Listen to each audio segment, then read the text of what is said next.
gonna be streaming on Reset? Yeah. Like, is that even a question? Sometimes I don't know, man.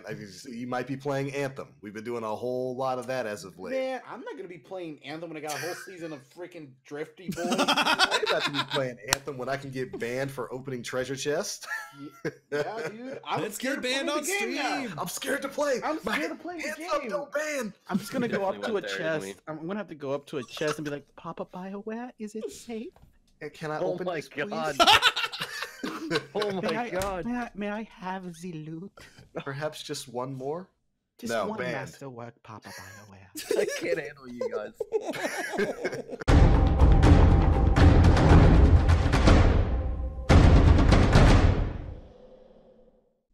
Hi, everybody. Welcome to episode 191 of the Planet Destiny podcast. We are back once again after a wild week of Destiny news. We've got a lot of stuff to cover today, and we've got a very special guest, the one and only PolarBear from PolarBear on Twitch. Yeah, that Hi. PolarBear. Say hi to her avatar. She's there. Yeah. At least on my screen. I think like she's right here. I know what she looks like. I know what she looks like you too. know. I bought this lady a beer at Guardian Con. Tell me the story. You did? Go on then, Dan. Oh, okay, yeah. So we were at Lupo's meetup at World of Beers in Tampa, Florida, and they had this blueberry beer. Mm-hmm. And I purchased that for her because I believe you bought me and Mega Rounds before. Yeah, I did. Yeah, Yep, I did. Exactly. Yeah, you got it. It's payback. You gotta Yeah, it's reciprocate, payback, yeah. guys. Gotta Oh, reciprocate. You do. You gotta buy Hey, I beers don't- for the people that buy you beers. That's how it works. I don't know if I should be worried about the fact that there were more alcohol stories that came out of Guardian Con than anything else. With like Why? everyone. Everyone had alcohol stories. DCP did. The Guardian Radio guys did. You guys did. Did feel like- DCP tell you about the massive amount of chocolate that I brought all the way from London I to did Florida? hear something about that. And you know Yeah, what? I'm mad because British chocolate from the UK is better than what we get. Exactly, right? And I brought a truckload of it. I didn't get it. Yeah, I had to actually smuggle it in because Guardian Con security guys were like, "You're not bringing it in." And I basically was like, "Dude, this has come halfway across the fucking world. You're letting me in." Somebody's getting Yeah. this chocolate. This is Yeah. Kung Fu chocolate. I'm gonna take out Yeah. everybody here. And I got this through obviously- TSA. It's getting into Guardian Con. Exactly, but the thing is as well, because it's chocolate and it's, in England you can have this kind of chocolate because it doesn't melt, it's not so hot. It was fucking hot in Florida. Yeah. So, it's like, I need to get it inside. We need it in the air conditioning. We can't It's be hot. out here queuing for hours, so yeah. It was interesting and fun. But they enjoyed it, so it was good. Did Tefty eat any? Was it gluten-free chocolate? Oh, it wouldn't have been gluten-free, no. But I have no idea. I gave them all to Ms. 5000 Watts, so, she dealt with it. Oh man, I don't know if she handed it over. She likes chocolate, doesn't she? Indeed she does. I'm mad because that's the thing. Like British chocolate is better than what we get like here in the US, and I don't know why. Can't I didn't get confirm, as I've had it when I was in Scotland. I believe we have a higher fat content in our chocolate, or a higher. There's something in the content of the chocolate which makes it so that in your chocolate anyway, that makes it not melt so much. I'm Googling this right now. Do it. Why is chocolate in England better than in the US? it was British called chocolate tends to Galaxy. have a higher fat and cocoa content. American-made chocolate typically contains a larger dose of sugar. According to UK rules, a product must contain no less than 25% cocoa solids to be considered milk chocolate. So basically, we have horrible chocolate standards in the US, and for once, I am ashamed. I am ashamed to be an American because our chocolate is subpar. I'm sad I missed out on that. But there you go. You learn something every episode. It's not something you need to know or want to know, but you learn something. Totally every not episode of Destiny this show. related. I don't know. I think that's pretty important. I'd be happy if we had a season of the chocolate. Oh, Season of the chocolate. Yeah, just season of the Didn't we chocolate. just have that Crimson Doubles? I didn't get a sugary shell. oh It yeah, was- no, we it was didn't. like 2 I weeks. did. I Yeah. didn't. Did anybody do anything for Crimson Doubles? I got 69 kills, and then my emblem says 69, so I'm done playing doubles forever. That was Also brilliant. never- There will be no That more is- doubles. Wasn't You, even on purpose. I loved it when you showed me that. I was like, yeah, well done. Good thing. Well, at least you did something there. I think that's the one achievement we can walk away from with this show. Aura Yeah. is sitting at 69 kills exactly. So Yeah. none of you ever have to play doubles again if you don't want to. There you go. But all right, what do you say we go ahead and dive on into some of the big stuff we've got to talk about this week? Of course, our guest, PolarBear, thank you so much for joining us today. My pleasure. Thank you for inviting. Yeah, you know, there's a bit of a time difference there, so we're doing this show a little bit earlier than usual. Yeah, thanks for that. Kind of have work in the morning, so. Can I secretly say thank you? I actually like doing the show earlier because it means I'm not like up until super late at night when I gotta get up for work. So Again, it's all good. It's yeah, it's time zones for you because it's for me. It's currently 10 o'clock at night. So. Ooh, yike! Well, we promise not to keep you up too late then. With I don't know how we're not going to, but yeah, I know. I mean, considering what we're going to be talking about, and how I kind of have a very vested interest in it, it's going to be interesting to see if we can keep this less than 2 hours. Right, there's a lot of stuff to talk about this week because, of course, we had the Bungie Vidoc come out. We had the official unveiling of the season of the Drifter. We had like 6 different articles go live on Bungie's website that are all talking about different things, confirming all kinds of stuff. There's a lot of stuff to go through this week, and we've got this DLC coming out in what, 2 days? 2 sleeps away. 2 sleeps away. Yeah, March 5th, yeah. Yeah. I can't believe they did it. They stayed completely quiet on this content release, literally until a week before it came out. And you guys think that was a good idea for them to do? Because it's certainly something we've been talking about for the past couple of shows. man, I think it was great that they kept shut. You know what I mean? Like, I think they've done a great job kind of building up anticipation for this season that maybe people weren't so stoked on. Yeah. I don't go hunting for stuff, but sometimes things just come across the desk.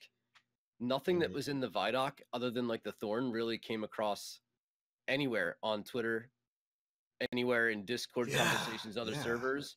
Like a lot of what was in the Vidoc is a complete unveiling to me. So I feel like I'm still in a state of shock, honestly. It was certainly a surprise because there were no real leaks about the game mode we were getting. We were in the dark literally until they unleashed it. But before we jump into that, I do want to give our guests an opportunity to let everybody know, who you are, what you do, and where they can find you across the internet because you're a bit of a streamer, big streamer. I don't consider myself a streamer. It's a weird thing. I'm recently partnered. I got the tick about a month ago. I play games, predominantly Destiny. I started off playing Destiny.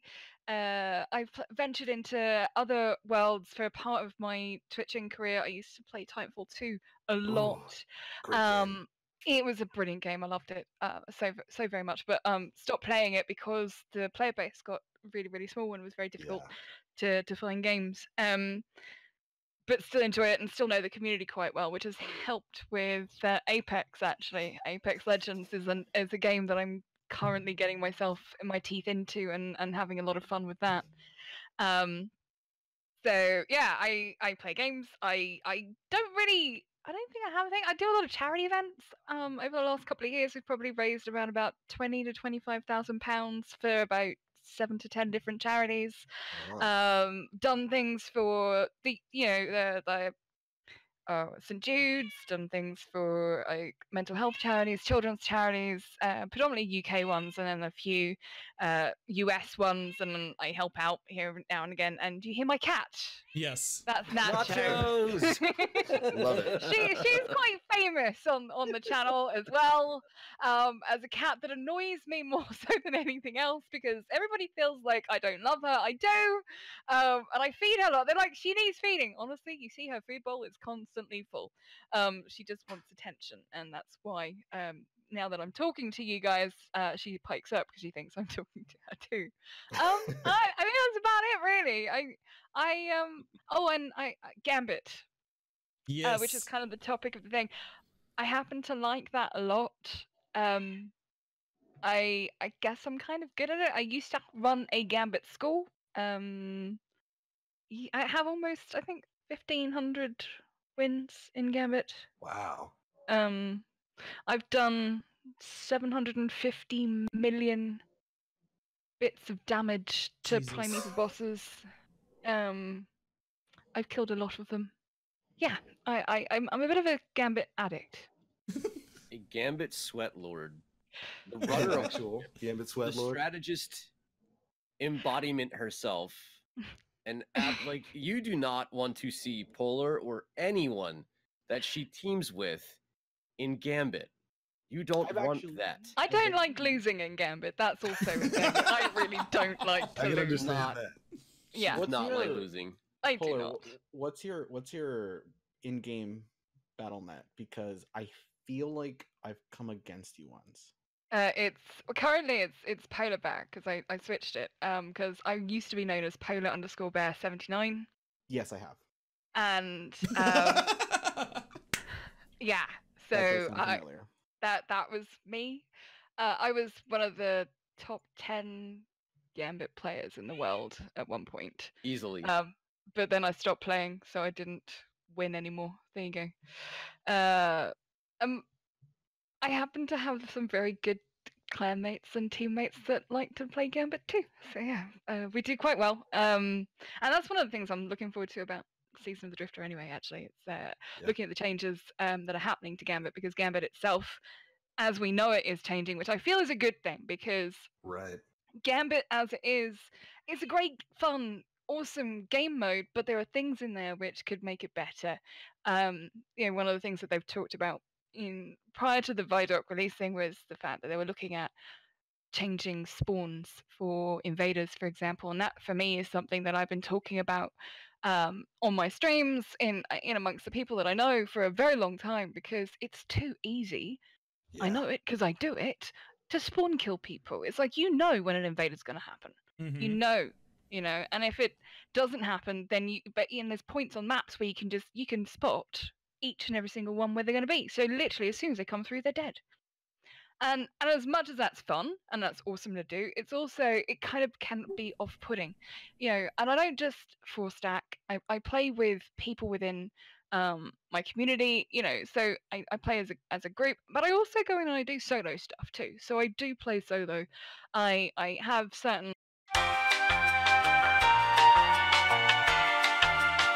to be a good all-rounder in Gambit, because I know it's difficult and I know people struggle with it, and I know that they're like, but solo Gambit is not fun. Awful. And I understand that, I really do.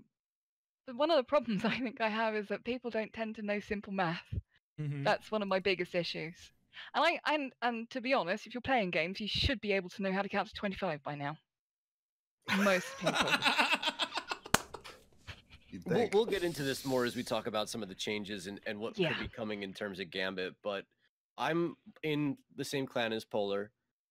She's the only person I play Gambit with. The only time I play Gambit, I'm hitting up Polar and we're playing Gambit together.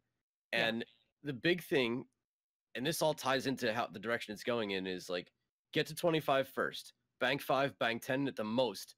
Get to 25 first, send your invader over, knock out all their modes. It's the same strategy over and over and over again.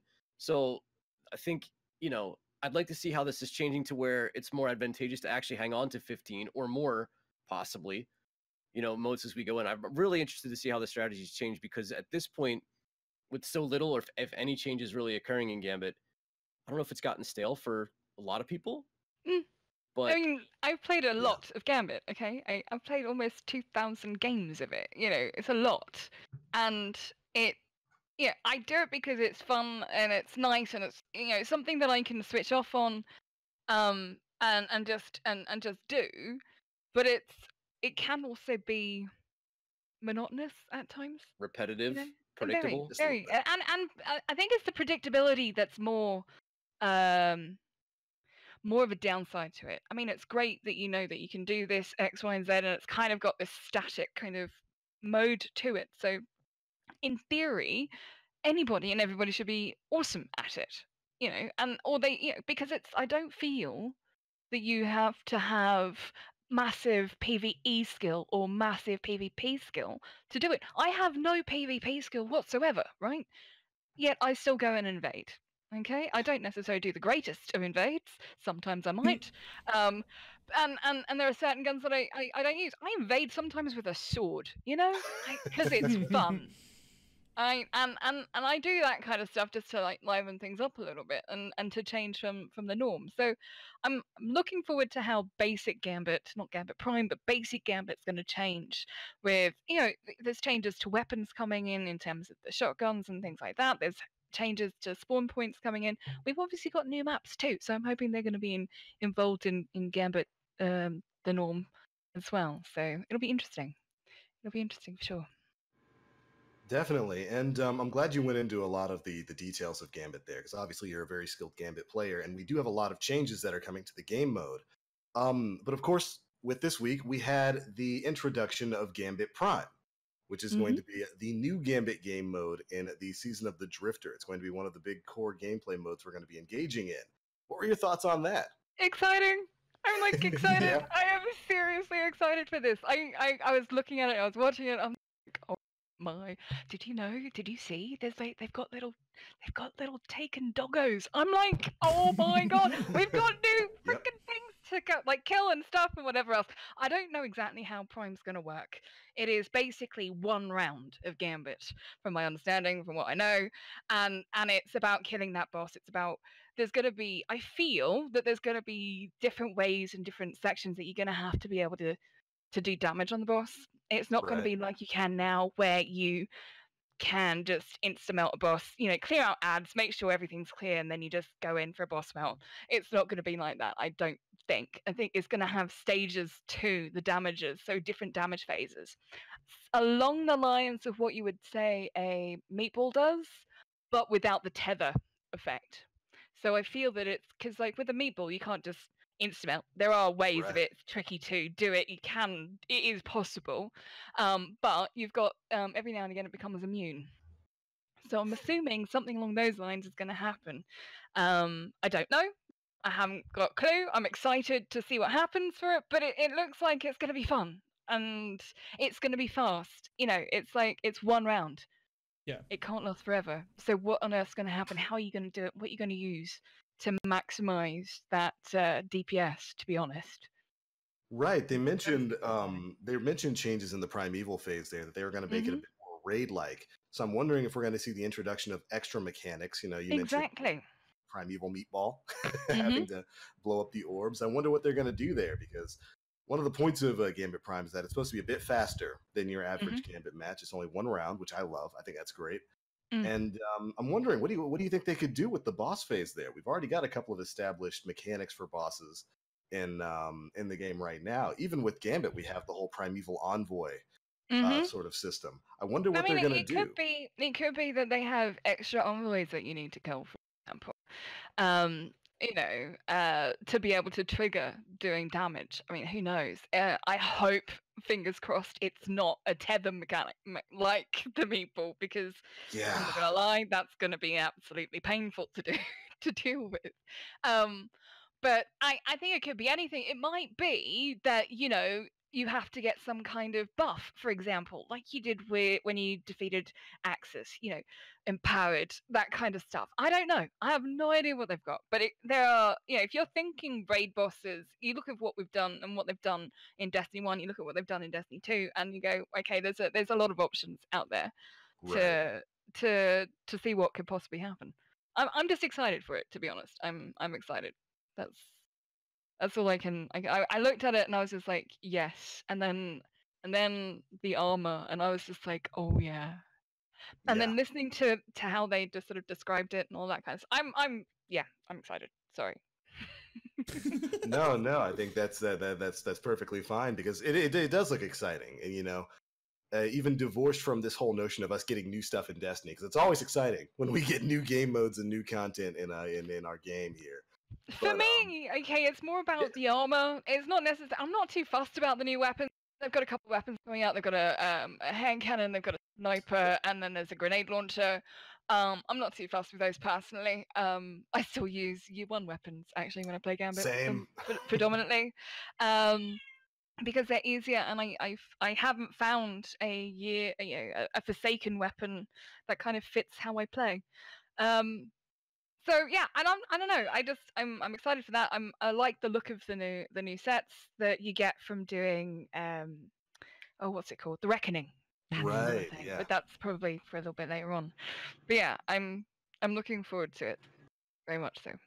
Well, yeah, and one thing I wanted to get everybody here's opinion on is the notion of roles in Gambit, because that's something they spoke a bit about in the Vidoc, and that they want to lean more heavily into the types of roles players pick up when they go into that game mode. You've got the people who just want to run around and pick up motes because they don't like shooting things. You've got the person who loves shooting things and wants to go around doing that. You've got the person who just sits by the bank and takes care of any of the taken that your enemy team spawns. And of course, you've got the Nims and the PolarBears who like to go and harass the other team that's already struggling and only has 5 motes deposited, but whatever, let's go steal all their hope anyway.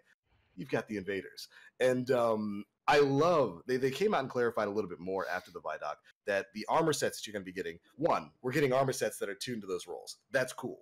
We're, with the color schemes and all that kind of stuff. 2, there's going to be perks on that armor that helps with those roles. This is something I've really wanted to see Bungie do for a long time when it comes to armor sets in Destiny 2. It's kind of like some of the stuff we had back with raids in Destiny 1, where armor sets would give you benefits in raids. Yeah, absolutely. That we've been missing here in D2. So we're really wanting to hear everybody's thoughts on the whole role system in Gambit Prime. So I think from like a holistic standpoint, from the framework, this to me screams get teams together, play as a team, socialize with everybody. Don't be the person going in solo. Roles on it from the bare bones, from the very bare bones of it. The roles are really neat. Gambit Prime seems really neat. I'm really excited for people who really like Gambit, and I'm really nervous for everybody else. Yeah, I'm really nervous for everybody else. And listen, the Reckoning is a Pinnacle PvE game mode that grants you the Gambit Prime armor. Yes. It sounds like a gauntlet where you're just going to get in and there's going to be stuff everywhere and kill everything. Yeah. There's 3 levels to it, right? We're going to get them in a step fashion. Level 1, level 2, level 3. And that probably would be enough to hold over the PvE community, but I'm just nervous. I'm nervous. And I don't think it's a bad thing because I'm having fun playing Destiny right now, just playing Crucible, literally just playing Crucible. So I'm having fun, but I'm nervous for everybody who may not be a Gambit fanatic. I'm curious to hear what Nem has to say about roles and this whole Prime situation. I think it's really cool that they're finally implementing armor sets that benefit the game mode in Destiny 2, because like TBL mentioned, we had them previously with the raids. In defining roles in Gambit, because as someone who's solo queued a lot in Gambit, I tend to observe what everybody else is doing. So if I see like all 3 of them just running towards the moats, I'm just gonna hang back by the bank and make sure that it's clear. And if there's an invader portal open, I'm kind of keeping an eye out for it. So it's neat that people are gonna be able to just focus on a certain thing. And one of the cool things that they mentioned in the Fire Team chat 200th episode, Lars, Lisa, and Deej were there, is that you're also going to be able to mix and match some of these armor sets, and you're going to be able to get some of the earlier perks and be able to kind of like almost be a jack of all trades. But I think that's kind of a good thing, because I one of the think it is. discussions that I've been having with my community over the last few days anyway is that like when I'm in a team and in an established team, I'm a cross between the Reaper and the Collector. Okay. Yeah. But when I am playing solo, I am literally all 4 of them. I am slaying, I am collecting, I am banking and going over and killing if need be. So it's to be able to have not just the one set for each one of those roles, but then to pick parts of those sets to be able to create your own guardian and be able to go out there and do all of those roles to be able to help your team, then I think it's a good thing. Yeah. See, and same here. Like when I play with like my fire team and people that I'm actively communicating with, I would consider myself sentry invader, because again, I just kind of watch over the bank. Because my typical loadout that I like to use is malfeasance, Erentil, and either Hammerhead or my Manowar. Yeah. So I use my malfeasance for blockers and Erentil and Manowar for invaders.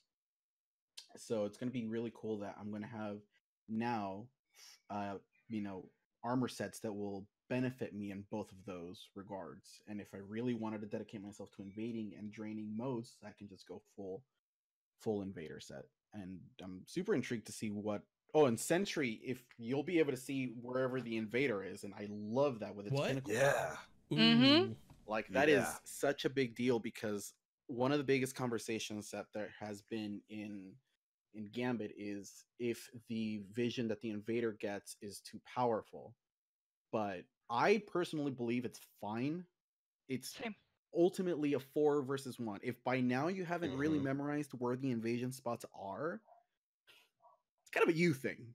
Like, like PolarBear mentioned, like there's a specific dedicated invasion spawn point in each section, left, middle, and right. It's always the same thing. If you are dedicated enough to like play Gambit, you're gonna know where that invader has a possibility of spawning. And I love to do this. And it's a double-edged sword, because it's cool that it's changing, but it's at the same time I can't be cheeky and chill with my tractor cannon in one of the invasion spots and just bump him off. But yeah, it's gonna be interesting that there's multiple roles now. I mean, actually, you're making me remember of something that actually happened today. I invaded normally with a blast furnace and a boot cannon, and I was like just pepper spraying off this guy, and he popped his hammers, and I popped out my boot cannon, and I was like, "Sorry, dude." So that's something that I love doing. Typically, as soon as the primeval spawns when I'm playing with a fire team, I go off onto one of the spots where invasion spawn is, and I remember this one. It was in Cathedral of Scars. The primeval ads are spawning, and I'm going up towards the middle. The second that I landed in Islands, the invader came in, and as soon as he came in, he used his Dawn Blade, and I was just ready with my tractor cannon, and I just whomped him across. It's brilliant, isn't it? It's very rude. Fun, and it's unfair, but so I can see where they're why they're changing the spawn mechanics, and it's fun. To be honest, it's been something that, like I said, I've wanted to have happen for a very long time. So I was actually really, really excited to hear that the changes are going to be doing that, and it means they're going to be having more spawn points. I don't know how they're going to work it. I don't know what the mechanics in terms of that. Whether it's going to be, whether they're going to have about 15 different spawn points we have to guess, or whether it's just going to be like 6 or something. I don't know. I think eventually we'll work out exactly how they are going to intend to do it, but it certainly needs to be more than 3. And I'm glad that that's changing. With the armor pieces and everything, it seems like they're just taking roles that were kind of like unofficial and making them straight up official. Yeah, pretty much. Yeah. I can guarantee you, if I was to play with my standard team, I'd have one who's always dedicated to invading, got one who's always dedicated to basically keeping an eye on people who are invading and blockers and that kind of stuff, and then it's usually me and one other who are slaying typically and banking moats. So yeah, that tends to what happen. Yeah, to be honest. Side note, I'm glad the Queen Breaker is being nerfed. Or fixing the bug. Yeah, what do you mean you don't the double hitbox thing? You don't enjoy having double aim assist? The 9,000 aim assist that it has, Yeah, well, come on. When you are I did a test with one of my clanmates when I first got it, and we were on what's that D1 map at the tower? Bannerfall? That one. We're on that map. And he's like out by where the tree would have been, and I was right inside sort of near B, right? And I Mhm. aimed at his feet and hit him in the head. Yeah. Yep. I have the same exact footage when I reviewed the Queen Breaker for Planet Destiny. Mm-hmm. Yeah, you don't even have to aim at their body to get a crit. No. a crit. I You have aimed the at still feet. shot, the still life here. footage of where your crosshair is and where it said the crit shot occurred, and it was, I don't know, 40 feet over and down. Mm-hmm. Give or take 5 feet. Yeah. Yeah. So Yeah, yeah, I mean, that's to be honest, fun. I don't tend to use Queen Breaker anyway. It's not a preferred weapon of mine. So You know, I haven't been seeing as much of it in the Gambit as of late, and I've been playing a No. lot of Gambit over the course of the last week or two. came And, up against 4 solo players all using Queen Breakers today. So yeah, it's good news. Rest in It's peace. definitely good news. And just to sort of add to the comments, like the in terms of the armor pieces, I think it's brilliant. I think it's good. Yeah. I feel that if you have the full set, and then you have your aura, because you get an aura like you would do, if you, for example, from Nightfalls and stuff. You have that aura, and that means that you are an expert technically in that section. So it's helpful if you're playing solo anyway, because you'll turn up, you'll see a guy in red, you know that he's the invader. You not need to worry about Yeah. stuff. He can go and do that kind of stuff. You see somebody in green, that's the Reaper. That's the guy that's going to go out there and slay. He's the one that's going to be killing 100 baddies. And then you've got your collector. He's all dressed up in white, and they're collecting stuff. They're just like running around like a little vacuum, sucking up all these motes, and then depositing them. And then is it yellow? Yellow is the one that sentry. is the sentry. The person that is keeping things clear out and keeping an eye out for invaders. So yeah, I think that's.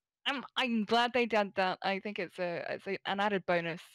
And like I said, if you combine all of those elements together, you have a very good all rounder in terms of Gambit strats.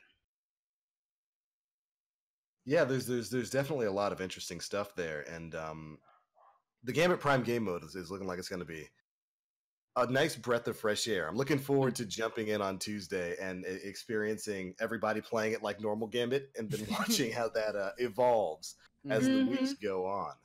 No, But of I'm course- excited for that because it's going to be different.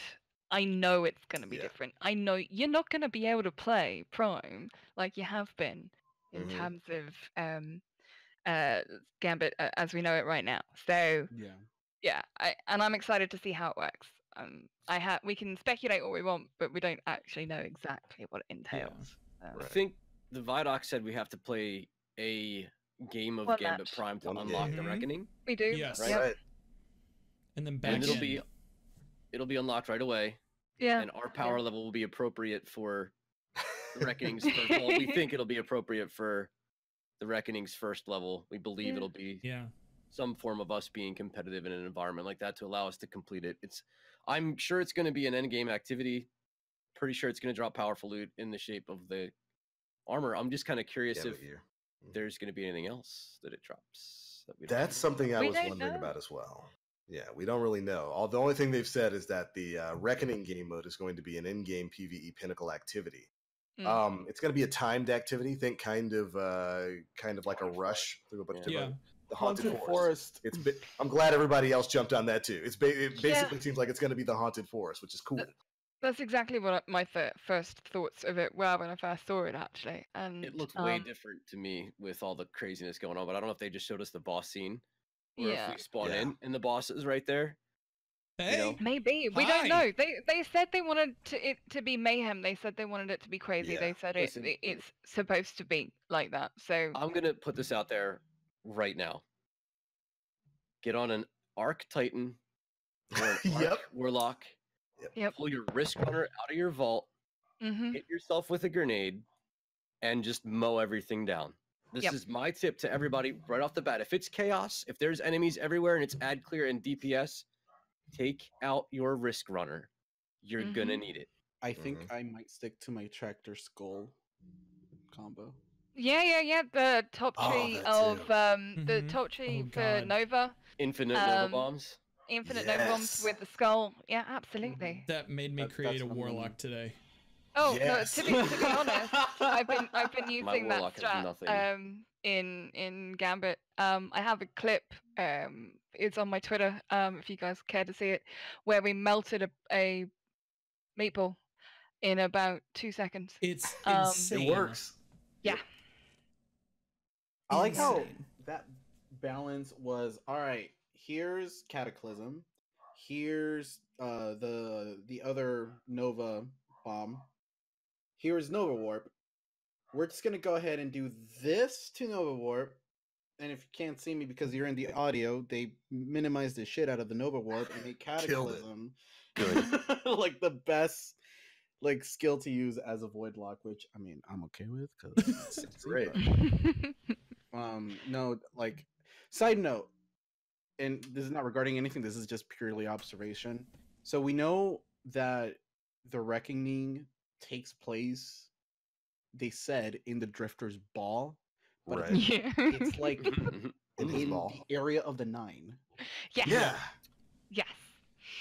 It's in Mhm. that void world space. Where does that, realm of the like- nine. It's behind his truck, dude. It's like right there. He's Like, hauling it, man. it's like right there. What are you talking Got about? it His hitched up. truck nut. Trials and Crucible inside of the Drifter's Ball? Yeah. Only Yeah. one. It's a big one. I Only mean, one. you know, I'm Lance assuming the other one was Armstrong Warlocks. amputated at some point. But, yeah. Got lost in a black hole. Mhm. So that's his truck nuts. That's what we're all agreeing here. That's his truck nuts. Okay. That works for me. We're going to do activities inside the Drifter's truck nuts. Cannon. It's Doing it. I hope the community grasps onto this term and just uses it everywhere. Truck Moon nuts. has been using that term for quite a bit. Oh my god. Excellent. That works for me. I hope that's official canon now because that works for me. And yeah, it looks like it's shoot. You got me thinking about supers in that activity now because all we know about it is that it's a timed activity and you're supposed to be rushing To be through honest, waves if of you're going to be enemies. going through, I would definitely, if you can have one of each class, I would go with one of each class. Mine Yeah. would be having a tether. Definitely having a tether using Orpheus your rigs, Orpheus course. rigs.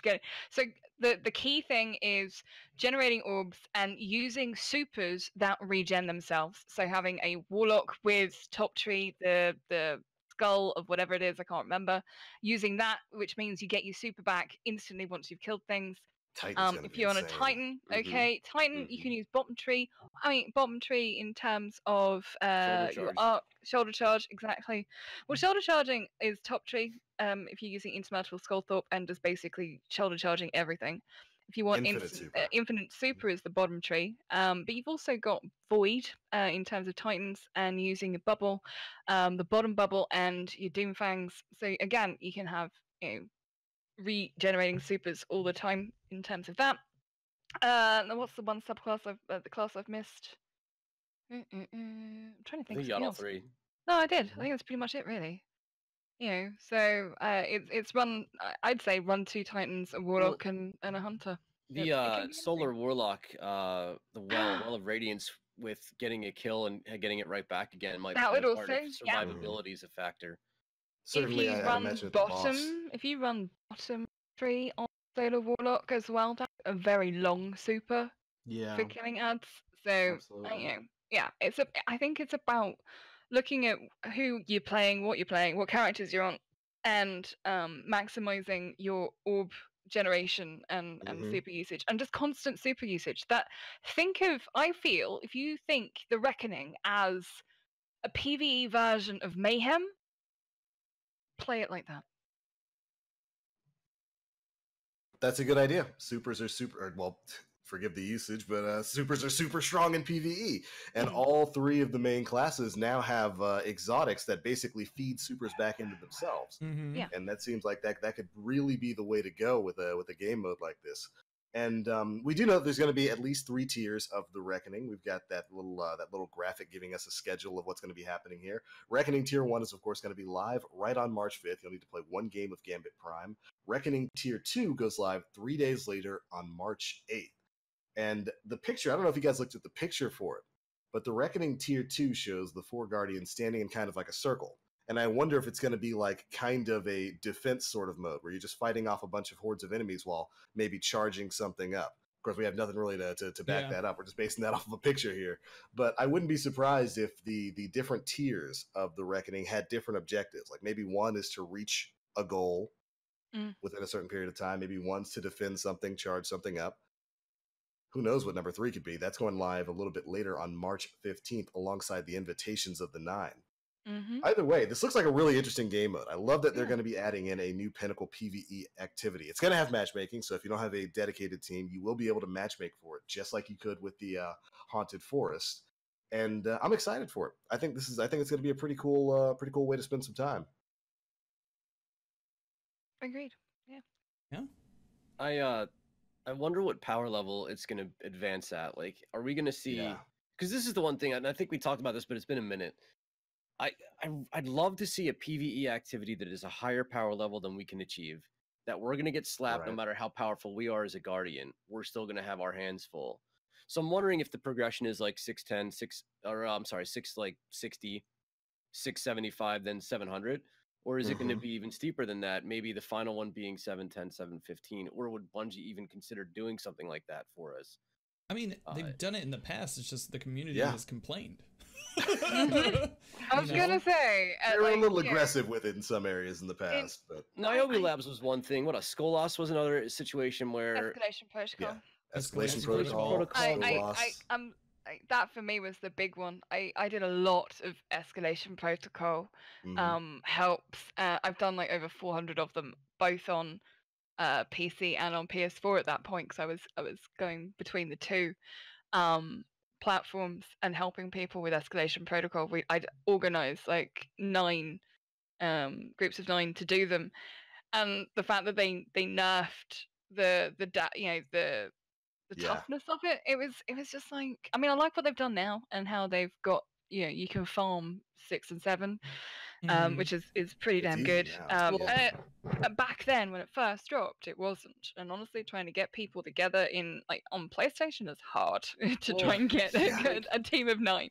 PC not so much. It was easy. You just log on to EU or log on to Asia servers and you'd all match up easy. It's fine. But escalation protocol was like, it was meant for 9 people, and it was just hard to find 9 people in the instance to do it, whether it was your friends or I think it was Right. meant to be 9 people in I'm just gonna come across 6 other guardians with my fire team of 3 who are also on Mars to go do this. Yeah, feel I like think the implementation of escalation protocol was incorrect, not the difficulty level of it. same. I think what it was though, what it turned out to be was they were like, the point made, if you're a fire team of 3, you should be able to complete it, and that's why they took it down. So yeah, but I feel that I I would agree don't with like that, it when actually. things get nerfs, but hey, it is what it was. And then obviously Niobe Labs, that was a An experience. interesting. Shall It we was say. an experience. I was there for 24 hours of it. It was brilliant. Oh, For boy. some of it. Yeah. But it was a fun encounter to do, because I did actually eventually go ahead and do that, the Niobe Labs part. So if anybody hasn't done that, go ahead and do it, because it's good fun. But yeah, I understand why they did what they did. It's slightly disappointing to have that it would have been awesome to see somebody complete it and unlock the forge, but there you go. There's again something else that they nerfed. So Yeah. Well, it wasn't a Niobe Labs wasn't a nerf. They didn't program the last hint correctly. Right. So it wasn't so much. At least I don't know if it got nerfed or not. I've not attempted Niobe Labs yet. Yeah. Maybe I should do that if I wanna did get they my ass not, kicked when in they PvE. opened it up, did they not? I don't believe they I don't nerfed know. it. I Maybe don't they think they didn't. nerfed it. I No, think they just gave the event last. remains. Yeah, event remains as difficult as it was. They just opened up the Berguzio Forge, Fair, so because people it took could too access long. it. Right. Yeah. Yeah, because that takes too long. And it was wicked hard to do, and tying that to a public thing was just not great. Yeah. I understand what they were trying to do though, because I feel that they were trying to bring that whole Last Wish Yeah, feel to it, Mhm. which is a shame because that was actually really good. Yeah. I think with this, if they're going to have the difficulty spike, I would like to see it be a little bit more heavy duty on us. Mm. But I don't know. It's all about juggling the community, right? This is true. It's impossible to do. Yeah. It's impossible to keep everybody satisfied at all times. But I mean, especially with a game with the scope of Destiny, that it has a lot to offer. yeah, a million different people, individuals with individual experiences and individual skill levels all playing the same game. It's impossible to. I just don't want Bungie to be afraid to kick our ass. Yeah. I just don't want that. You know. Well, I don't necessarily think that they are too much. I mean, I don't know how often you guys play Gambit, but sometimes those frickin' bosses and then those blockers can kind of do stupid things to you. Honestly, the amount of times I've been phalanxed and physicsed, and I think there was one point an ogre managed to put me all the way up into the sky. I was just like, okay. Oh, I have a good one of that just happened this past week. I was again in Cathedral of Scars, and both Primevals had gone up, and I was in caves, and I see that the portal's open, and I'm like, all right, I'm gonna go to the other side and like prevent them from killing the envoys for a little bit longer, buy us some time. The moment that I stood in front of the portal and went to jump in, the boss was close enough where he stomped me through the portal. And that momentum carried forward, and I spawned in their cave section, and I bonked against one of the crystals and immediately died. And I was just like, what? Oh, that's nutty. I mean, I've been booped into the portal accidentally by a boss mechanic. And I'm like, oh, okay, I'll invade then.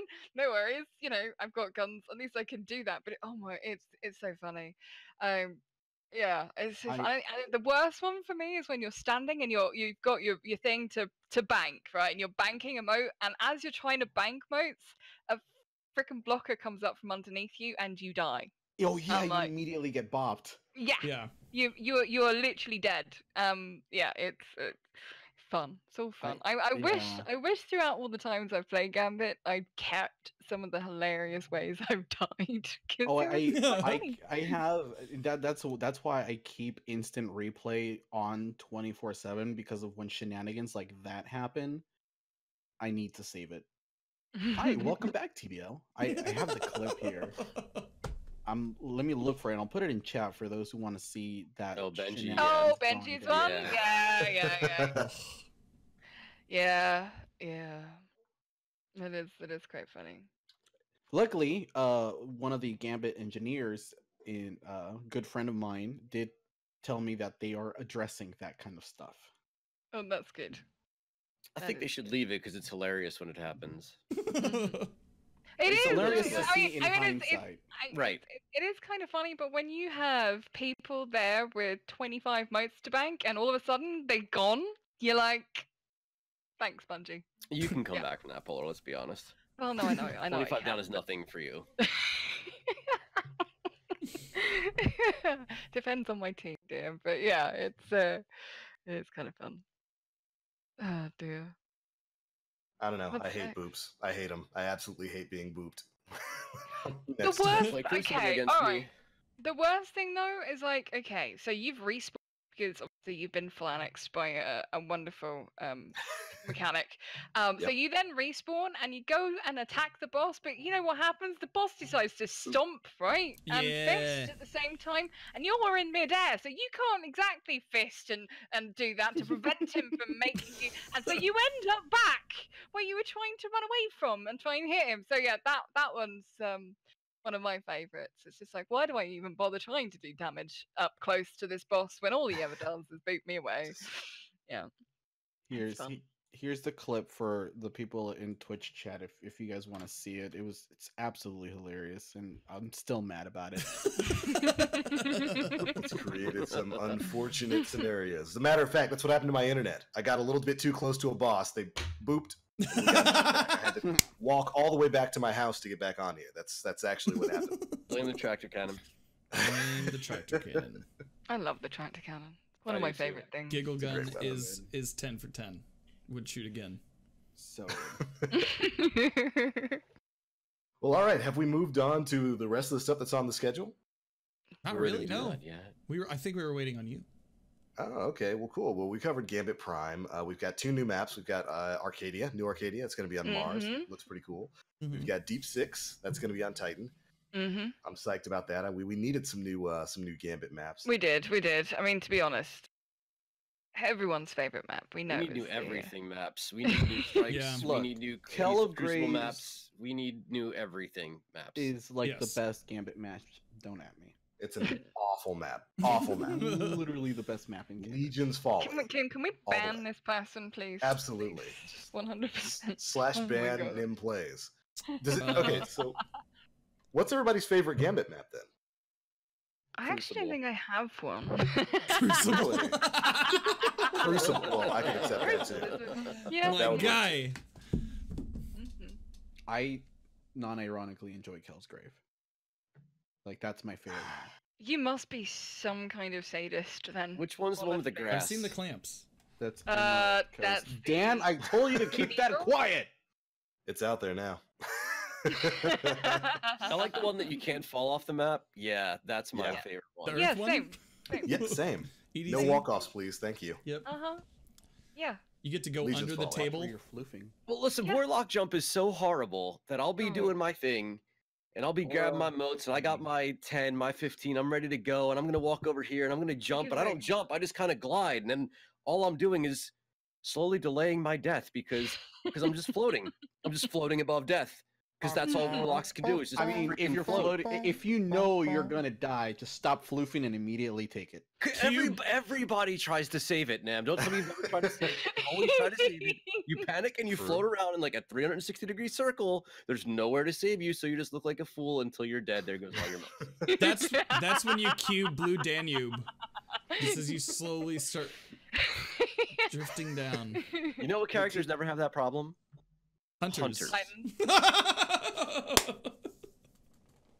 I do remember a fact when a Scion bodied our gracious host here, TBL, in a corrupted strike, and it was the most hilarious thing I've ever seen. Because I don't know what you're talking about. This man was just looking all around as he's just like slowly went down the cliff. I literally couldn't breathe. Never happened. Don't know what you're talking about there.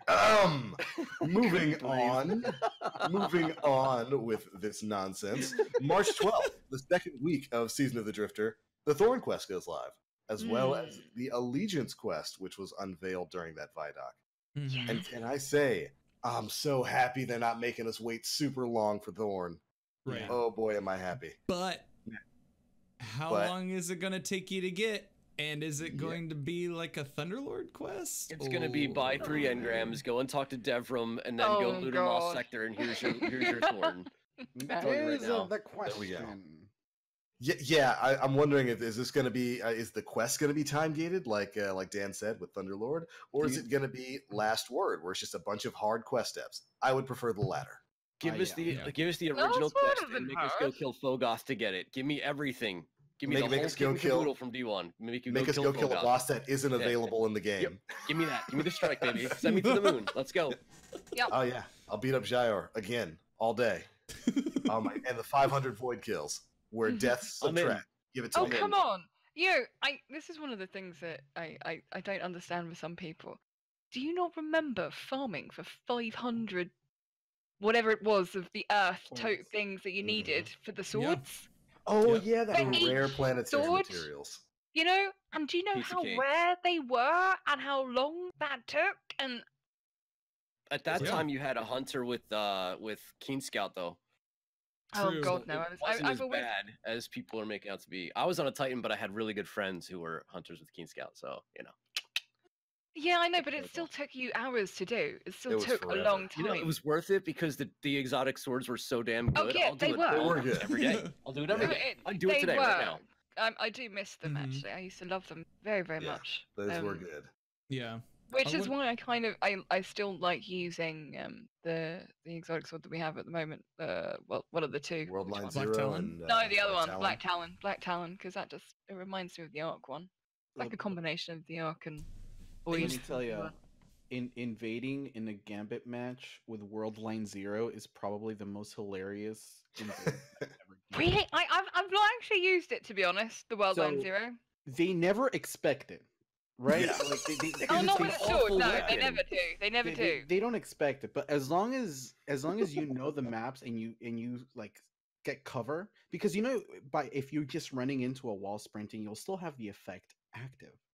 Mhm. And the sword has a really, really good reach for a lock on. Mhm. And you can just kind of like look over in third person view to see when is your chance to kind of go. And since I use blink on the warlock, I'll be able to just kind of jump over them, turn around, and then just temporal swipe them. Dude, it is hilarious. I think one of the first match that I did that, it was in Kel's Grave, and I got an army of 1 with the World Line Zero. Oh, brilliant! I think Brilliant. like 2 of them had like 15 or 10 plus motes, and it was just so good. So Yeah. fun. I like you, but I don't use the World Line Zero. I've used the Black Talon a few times. Good sword. But I killed invaders who are like up on on the cathedral one, up on the middle bank from when I'm been down by where the blocker is by just chucking my sword up at that man. It's brilliant. And then done the similar kind of thing when I've been the invader, going and invading and using my sword, throwing it at them from afar. And they're like, what the hell? How did I just, yeah. Yeah. So I do enjoy that kind of stuff. I mean, that's one of the things I think for those of us who play Gambit more often than a lot. You find other ways to enjoy it. You use different weapons. Oh, absolutely. That's one of the things I like about it. You make your own meta because there are several different ways of eradicating bosses. You make your own meta when you're not playing against an organized team who knows what they're doing. Yeah.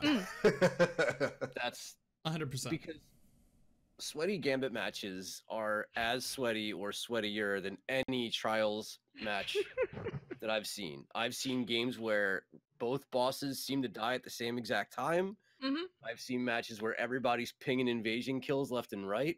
Mm-hmm. It's a pretty wild game mode when all cylinders are firing. But I feel like you, especially Nem, especially with the clips lately, like Nem just abuses solo players. Can Just a bad confirm. guy who just abuses the solo player, making less solo players even want to play. He's part of the reason why the player base is so incredibly low, because he's out there world line zeroing people Killing mans. from Narnia, and Like that, it's all your fault, Nim. players It's all don't your even know fault. what a world line zero is, so they have no idea how they just died to it. And then he's invading with the tractor cannon, and God help me, I don't know what the enemies are like. Dude, Nem, the one clip you have of like no one's paying attention to anything. I got like 3 of them within like 5 seconds. Oh yeah, that's What are they cool. looking at? Where are they looking? They're like looking don't for you know. across the map. You're behind them. Radar. Your radar. Yeah. May I share a link, please? Sure. Please do. It is one that I did. I'm probably going to get banned. Here we go. Put it in. From absolutely ages ago. So I'm not the greatest invaders. So I went and invaded, and I thought we lost this particular match, and turns out we didn't. There's a lot of swearing in here, by the way. Just so Okay, you know. that's fine. We're totally fine with that shit. Yeah, cool, excellent. Not that I haven't sworn a fuck ton already. So, but it literally, I think I ended up. I had no ammo, no nothing. I literally just used my hand cannon to kill it before they did kill theirs, and it's just it's one of those ones where it takes about I don't know 2 seconds, and everybody was dead, and I was like, how the hell did we win this? I have no idea. Hey, But yeah. TBL, remember that match we did? Yeah, when we robbed those kids of their obviously earned victory. Yes. You guys have their primeval at literally 10%, and we just burn that. We burn ours Oh, I down. love that. Yeah, that actually. Did you God. have an invader come in and actually? Yeah, Nim was harassing them, and we just Okay. robbed victory. Triple chaos reach. It was They're- disgusting. Oh, Their primeval virtually had no health, and I invaded, and I clearly hear Crit was like, "Oh no, it's done, it's done." As I'm like killing the other like team, and their primeval has like 5% health. I'm just like, "What are you doing?" It's a game mode that makes people throw stuff, and I just imagine what Gambit Prime's gonna do to people, because I wonder for those who are like really passionate about this game, like how many controllers, how many mice, how many tables have been flipped over that last second victory, and I don't think that's going to get any better with Prime. Honestly, I'm really curious to see what it means for both the game and all of the players, but also the entertainment value of it. Is it going to be even more of something to watch? Is it going to be the competitive spirit between content creators and communities in and of themselves to really draw people in? Is it going to be something that maintains a player base? Is it going to hold a player base for the duration of Season of the Drifter? And what I can't get this out of my brain. What does Bungie have up their sleeve that we don't know about yet? Yeah, so I'm sure they have plenty with Season of Opulence and the hint that they dropped of whatever's coming out after. Whatever's coming after that, yeah. Do you think we're gonna get a hidden mission, kind of like a whisper? I'm hoping so. I'm hoping so. There's a reason, and I saw a Reddit thread that just made me laugh so goddamn hard, but I don't know if I'll be able to find it here, but there's a reason Luke Smith has come out of hiding. Out of hiding? At the very end of that. His comment was one of the most, that spoke to me more than anything else in the Vidoc. Oh, yeah. Like, that was the loudest comment that I had heard out of the entire thing, and I feel like everyone's losing their stuff over all this stuff. Thorn's coming back, oh my god, this other stuff. And then he was just like, what did he say? Like, I forget the exact quote, but when he said it, my jaw dropped. I was like, oh, damn. He said that they're finally figuring out what a Bungie controlled Destiny looks like. Yeah. That's when my jaw hit the floor, and no one said a word about it. Yeah. No, I'm right there with you. So it was him and Ryan Paradis, the right before they also said that they're now developing the muscles to transition Destiny into what should be a live service type of game. And those two quotes, I'll drop that link here in chat for you. Those two quotes are probably like the best thing of that Vidoc. Yeah. What was the other comment? Like a faster response to the live team too? Something along the lines of like faster reacting. Yes. They want to make it a fast acting live game. Yeah, that was those two comments were more important to me than any of the content that we're about to consume, honestly. Yeah. Right. I don't know. I was pretty taken. It's good to see Luke Smith back again. It's good to see him back again. Yeah. Because he's been gone for quite a while.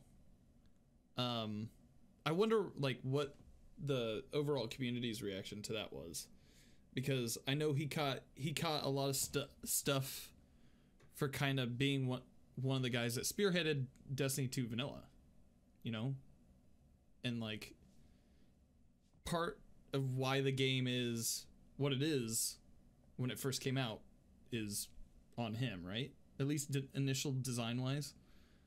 Yeah. So he was game director. So he also gave us Taken King. Right, and that's great. Everybody is able to make something great. But I think, and you know, and something that is clearly though. The result of Destiny 2 year one was a result of fan feedback from everything ranging from PvE to PvP. I get that. The only issue with year one was the weapon system, in my opinion. That's it.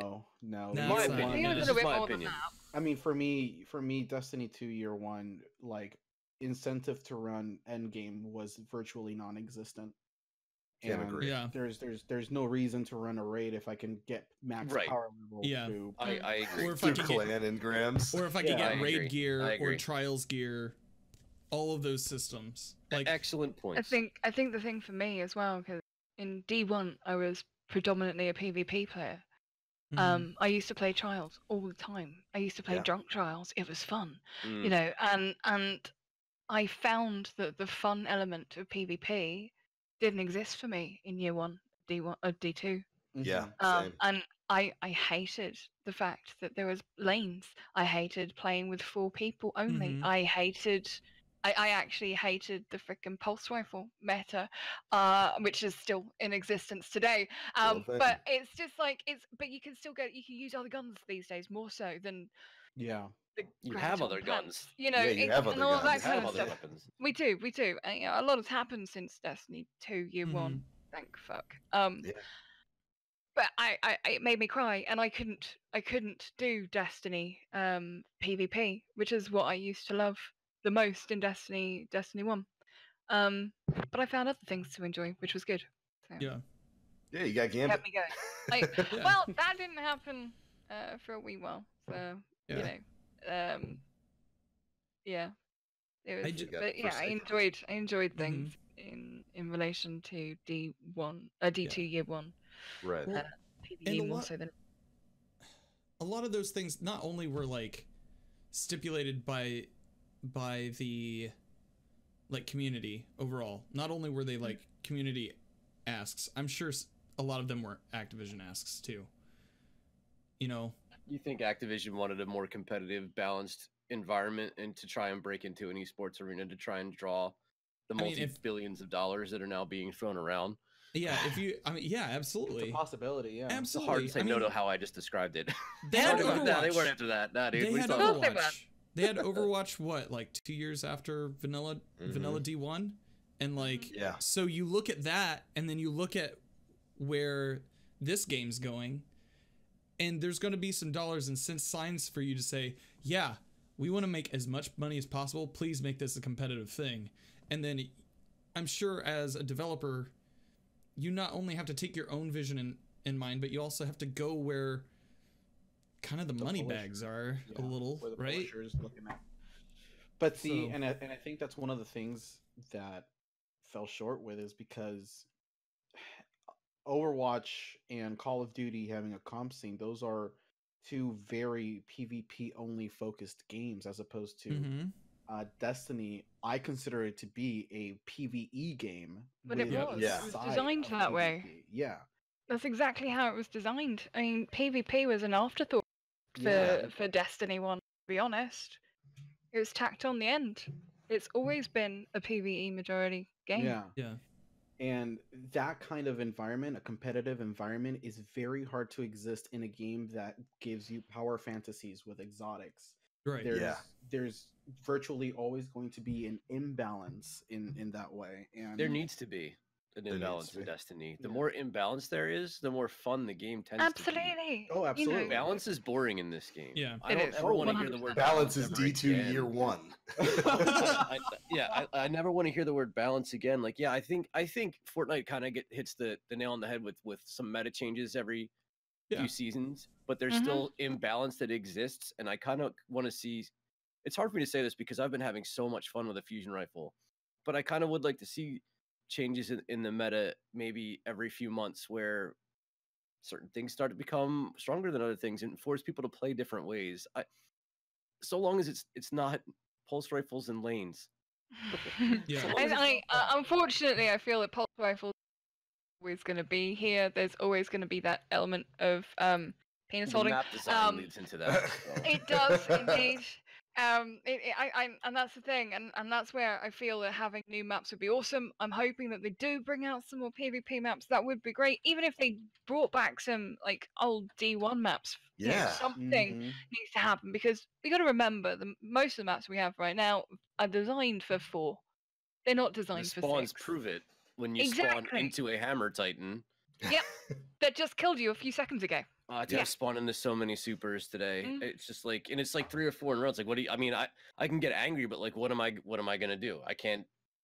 I literally, my feet hit the ground, and there's a spectral blades right there. Like, hey, dude. Like, oh, great. You Yeah. again? Great. Yeah. hmm Yeah. So I don't know. I'm excited to see where Bungie controlled Destiny goes. Right. Yeah. I think When can we see that though?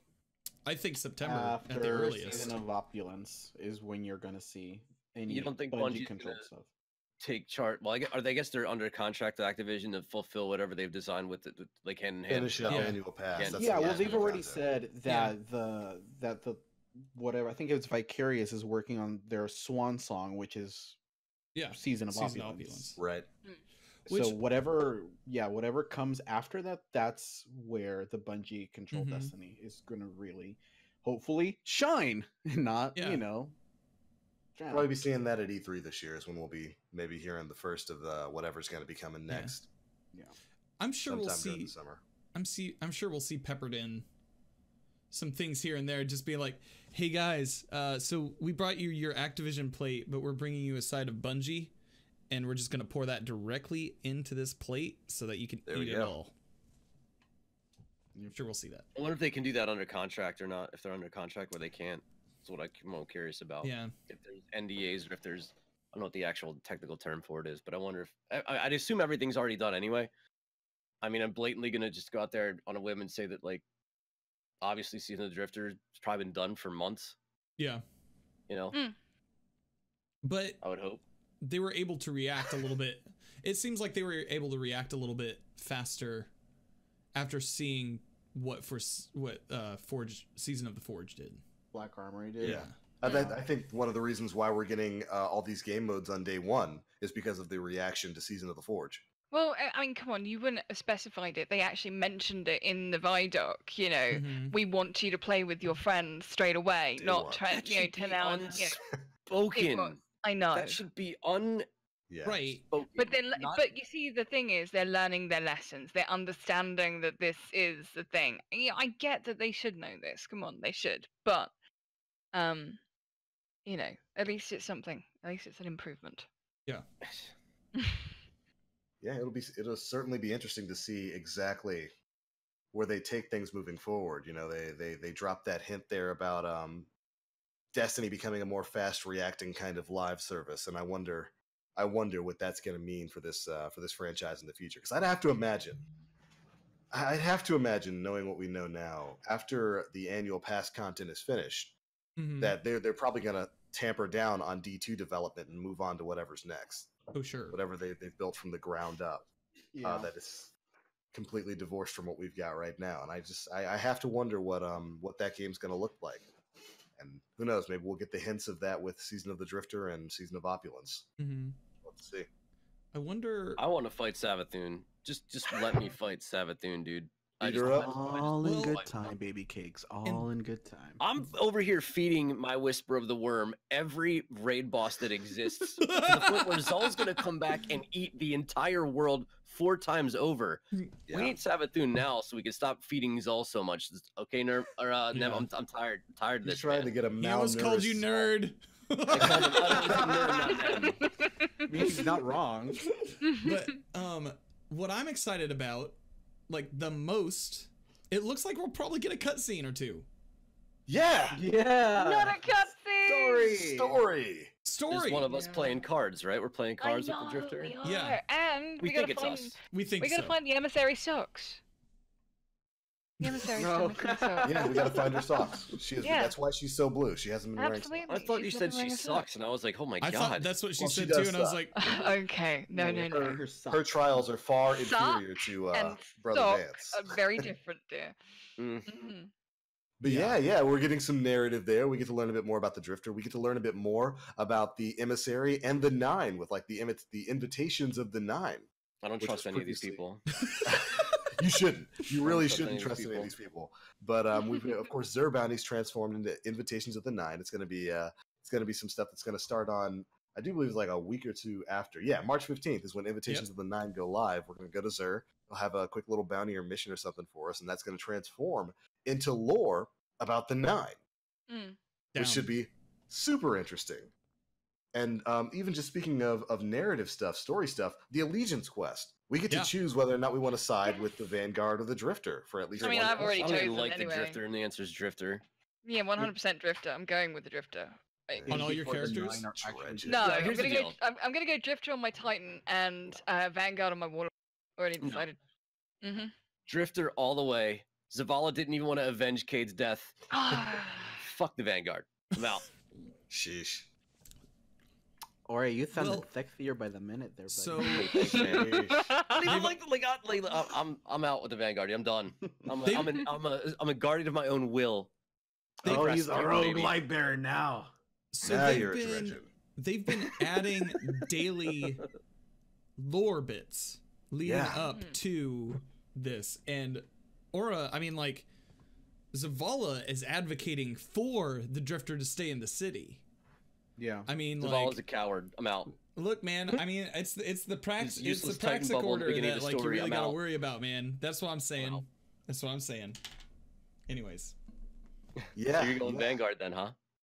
To be honest, I think that's probably what I'm most excited about for the season of Drifter is finding out a bit more about our Dredgen friend and Mr. seeing McConaughey.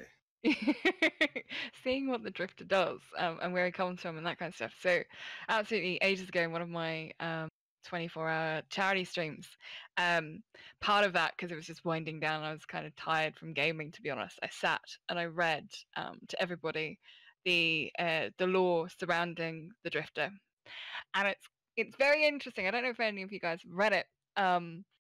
But he's an unknown, and he don't know. And I mean, obviously the Vidoc goes through this anyway. But it was like, or the Vidoc, however you want to pronounce it. He's an unknown. You don't know whether he's good. You don't know whether he's evil. You don't know what he's got planned up his sleeve. And I think that's one of the things I like about it, because he's an unknown. It's like he's a bad boy with a little bit of a good side. That's my feeling.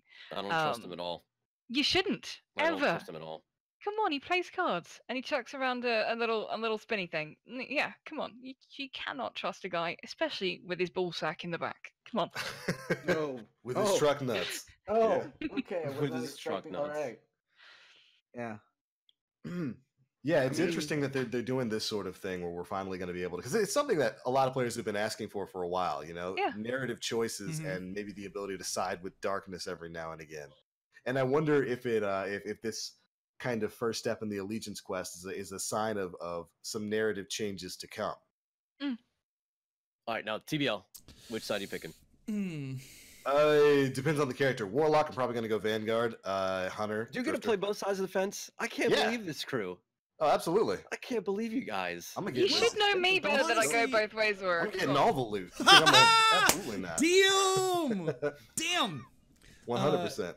I got my Well, last word and my Sides, dude. malfeasance. So here's the thing, though. Like, how different are these two paths going to be? Probably Like, not if- that different at yeah. all. One's going to be lost sectors on IO, and one's Yeah. going to be lost sectors on Titan. on Titan. Yeah. Yeah, it'll be something like that. There's going to I'm be. glad we all have the same low expectations. Yeah. I'm glad I wasn't the only person to think that it's going to be something inconsequential, and Look. the reward at the end is probably going to be the same either Yeah. way. Look, Yeah. TBL, we've been through this for like 6 years now. I think everybody here knows what to expect. Yeah.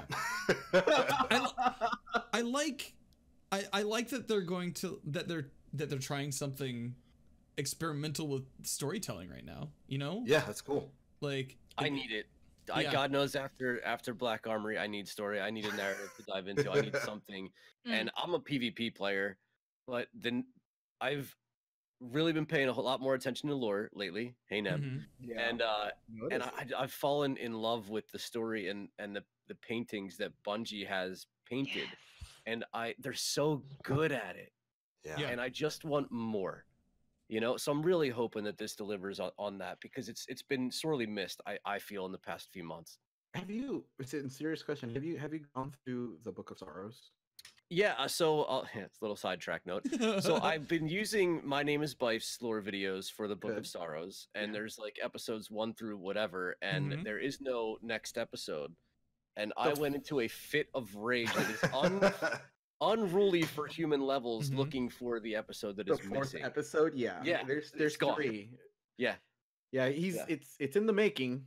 right. But I thought it was done. I thought I was beginning something I could go like binge watching like a Netflix. And so and I'm like halfway through a season, and I'm like, No more. Now you gotta wait for the Where's next the season. Yeah, man. where's the rest? And I'm like, it's like a hockey thing where I'm throwing my stick down and my gloves are off. I'm like, where is it? You know, like, Yeah. So there are a couple of really good like podcasts, like lore podcasts. One of them, here's the thing. yeah. Okay. Life's videos are the exact length of my drive to and from work. Sweet. This is the one time I get to listen to it. Yeah.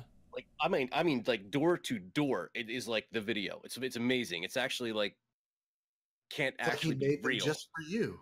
It's like it's Maybe literally he did. Or to Like- maximize ad revenue. stop.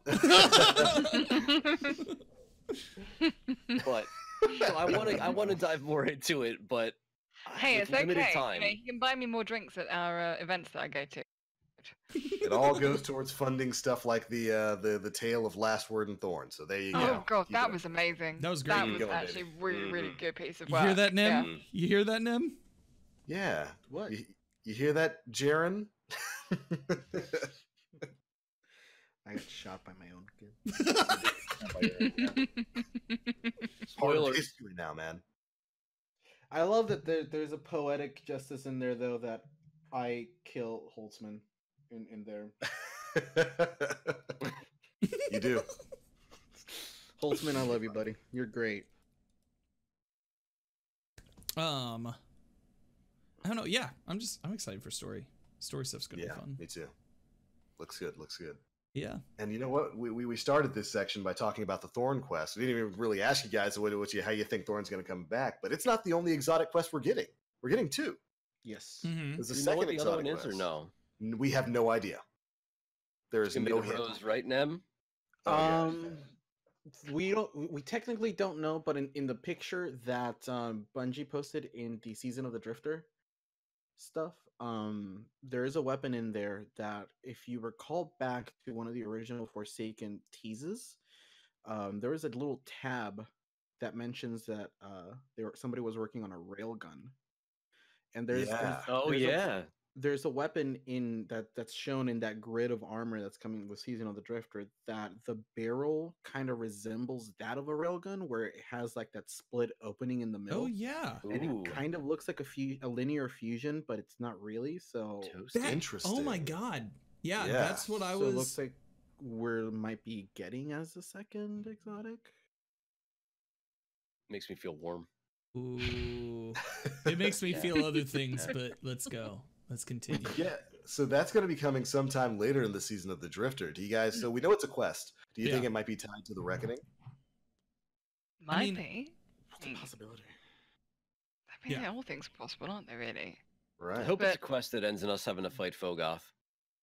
You just want to fight Fogoth. I just want to fight Fogoth again, dude. or as they horrendously renamed him after a couple of patches, the Hive Abomination. Oh dear. Got demoted, dude. I don't know He why really they did. why'd they really do that? Did get demoted. Why'd they take Fogoth's name? Mad They about fired him. it. Oh, I guess man. whoever the voice actor was for Fogoth got let go. Whoever did the roars for Fogoth got let go. Or I swear to Rest in peace. God, leave yeah, Peter I Dinklage wouldn't- alone. God. Ah, it's redubbed by Nolan Bot. Oh no. Not again. So we saw a clip of the Thorn, and it one shot a knight, if I am correct. It looked did like- one It- shot so a it took 2 shots. Like, so he looked one shot at 2 Thrall, I think, or 2 Acolytes, Acolytes, yeah. and then after he shot that, he one shot a knight. And So can is this see a that the rampage barrel- You kill can see clip that the thing? barrel of the weapon also lights up in green. Yeah, Mhm. it's getting headshots. And there is something else that you noticed about that TBO. What was that? So also the enemies that he killed, orbs were coming out of their heads and floating into the hunter. What? And it looked like it had a healing effect. I actually have a GIF of this. So I'll drop it here in the Discord call so you guys can see it directly, and I'll drop it in the Planet Destiny chat. I love Right. gifs, dude. Yeah, I didn't want to mention that on our video coverage for it because it could be one of those situations where like it's an ability from an old build that Oh, I might be see. completely Oh yeah, different. yeah, yeah. I see what But you mean. yeah, check it out. There's orbs coming from the heads of the enemies and floating into the hunter. and it Oh my looked- god. The sides of It's the like screen it, are doing it's that like healing it thing. regens your health. Yeah, it definitely Yeah. looks like some So kind it- of buff. Hmm. So it looks like I mean, because again, so this Thorn is it's a different Thorn. It's a Thorn that Yeah, it's not Ankar gonna was be like T1. rebuilding, so it's not dredging yours Thorn. So it's most likely not going to function the same way that his Thank did. God. Right. You didn't want the 2 taps coming back there? We had Flora? 6 months of Blink, Shotgun, Thorn. I'm good for the rest of my life on Thorn. Understandable. So yeah, it looks like this thing. I mean, we don't want to speculate too much because, of course, we don't know if that's like just an effect from the mission that person's doing right there. Yeah, We don't know if we it's an don't know. effect of the weapon, but I wouldn't be surprised if there was some sort of stacking like damage effect there because he does 1 shot a night, That looks and amazing. hand cannons don't do that on their own. Yeah. No. We can't see the health bars. We don't know if that's a yellow bar or red bar. Mhm. It definitely looks like it has a damage over time. Like it did something. Like the bodies illuminate in They such a good explode. way when they get They hit. do explode. They do look like they explode. You know what this kind of reminds me of, sort of in a way? The touch of malice, with its touch of malice and touch of mercy. Right. Yeah. Where the last bullet deals like increased damage, but when you get kills with it, it also kind of partially heals you. What? I That's can what this see reminds that. me of. What I if can see that. what if the Allegiance quest ends up with us having the same gun, but the gun doesn't have the same abilities?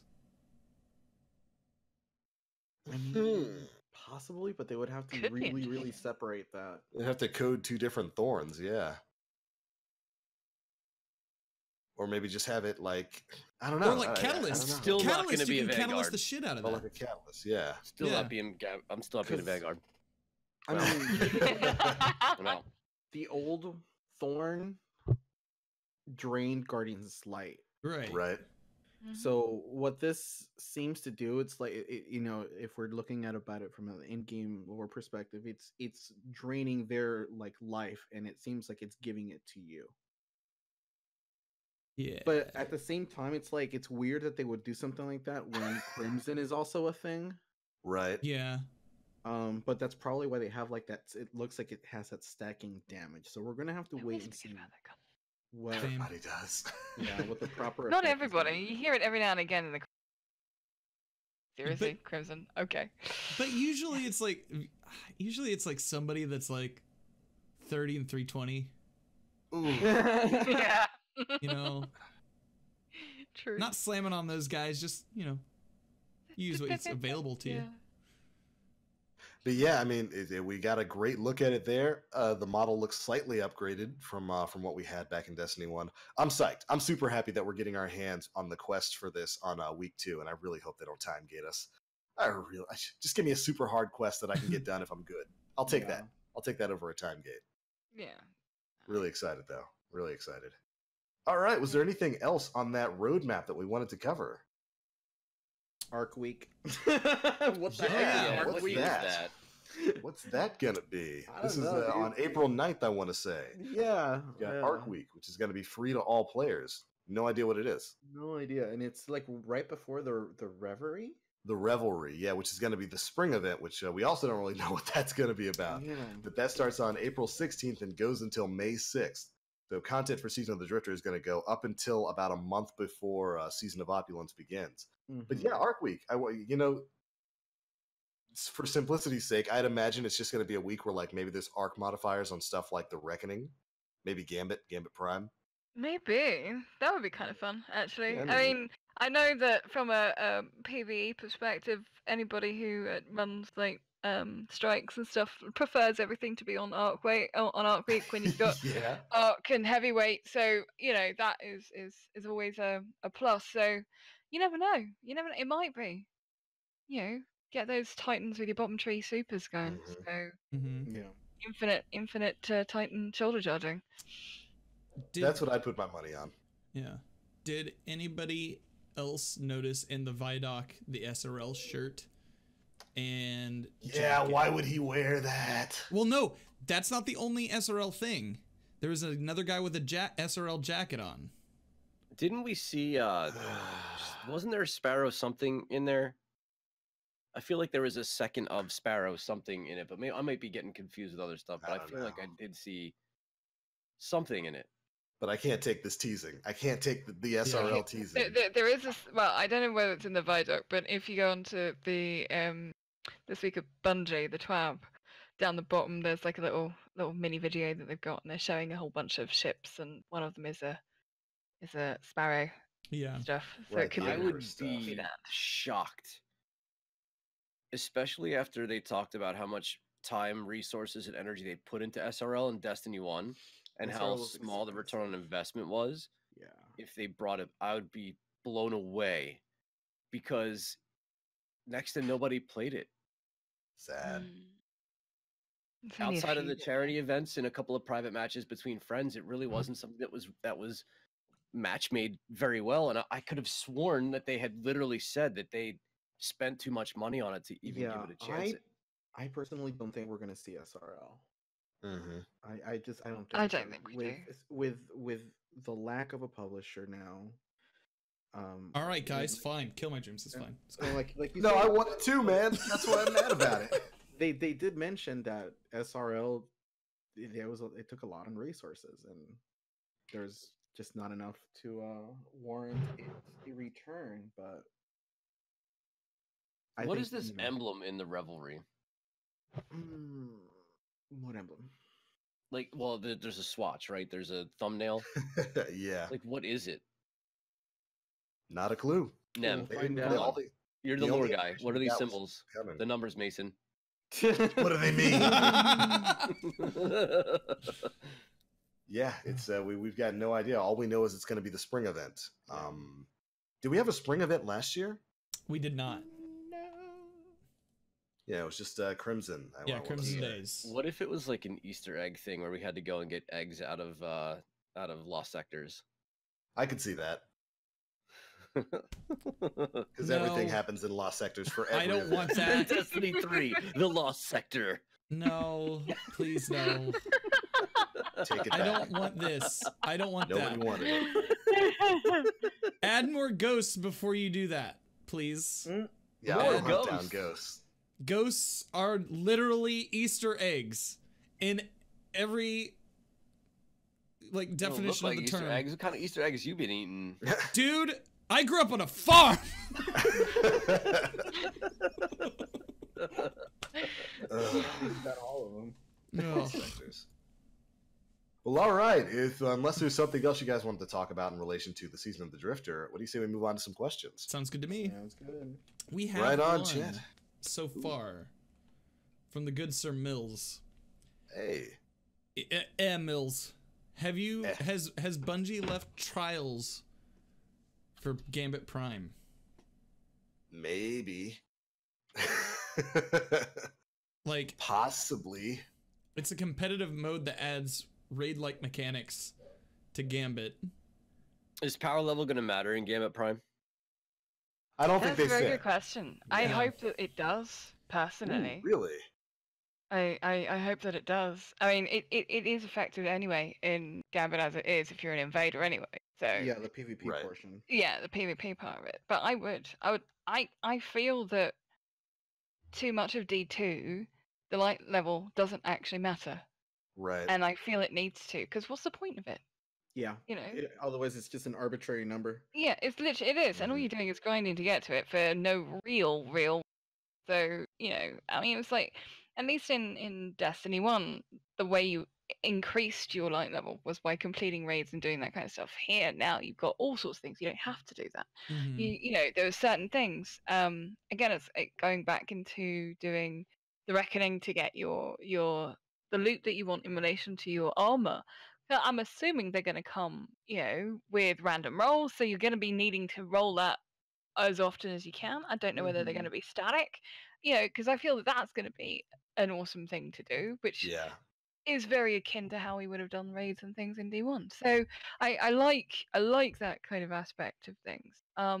In terms of the question, has it replaced trials? Well, trials doesn't exist. I don't think anything can replace trials. All right, nothing can replace trials. And as Rest. somebody who used to play trials a lot, you know, it's sad. I didn't play much in D2, to be honest, because I didn't like the way it was played. But D1 trials, Right. give me that any day. Absolutely. You know, I think they hit it really, really well on there. And do you want to know? I think one of the things for me about trials was it's that feeling of being super. You know, I remember the very first time I won a Trials game, and I was the last Guardian standing. My very first 1v3. That I felt good. powerful. I felt Yeah. amazing. I felt like, oh shit, I can actually do this. You know. And I feel that those kind of elements are lacking in D2 PvP. You know, there are some now. I mean, it's a lot better than what it was, honestly. You see people getting Reapers and Slayers and seventh columns and all that kind of stuff that I'll never see. But you know, and I feel that is great. But yeah, I just don't, and I won't ever say that Gambit's going to replace Trials because it can't. It's different. It's too different to what it was. Yeah. Yeah. And certainly, I wouldn't say Gambit Prime is going to be taking over from that. No, I like think- the player population that plays Trials is gonna, I would assume, have almost no interest in Gambit or Gambit Prime.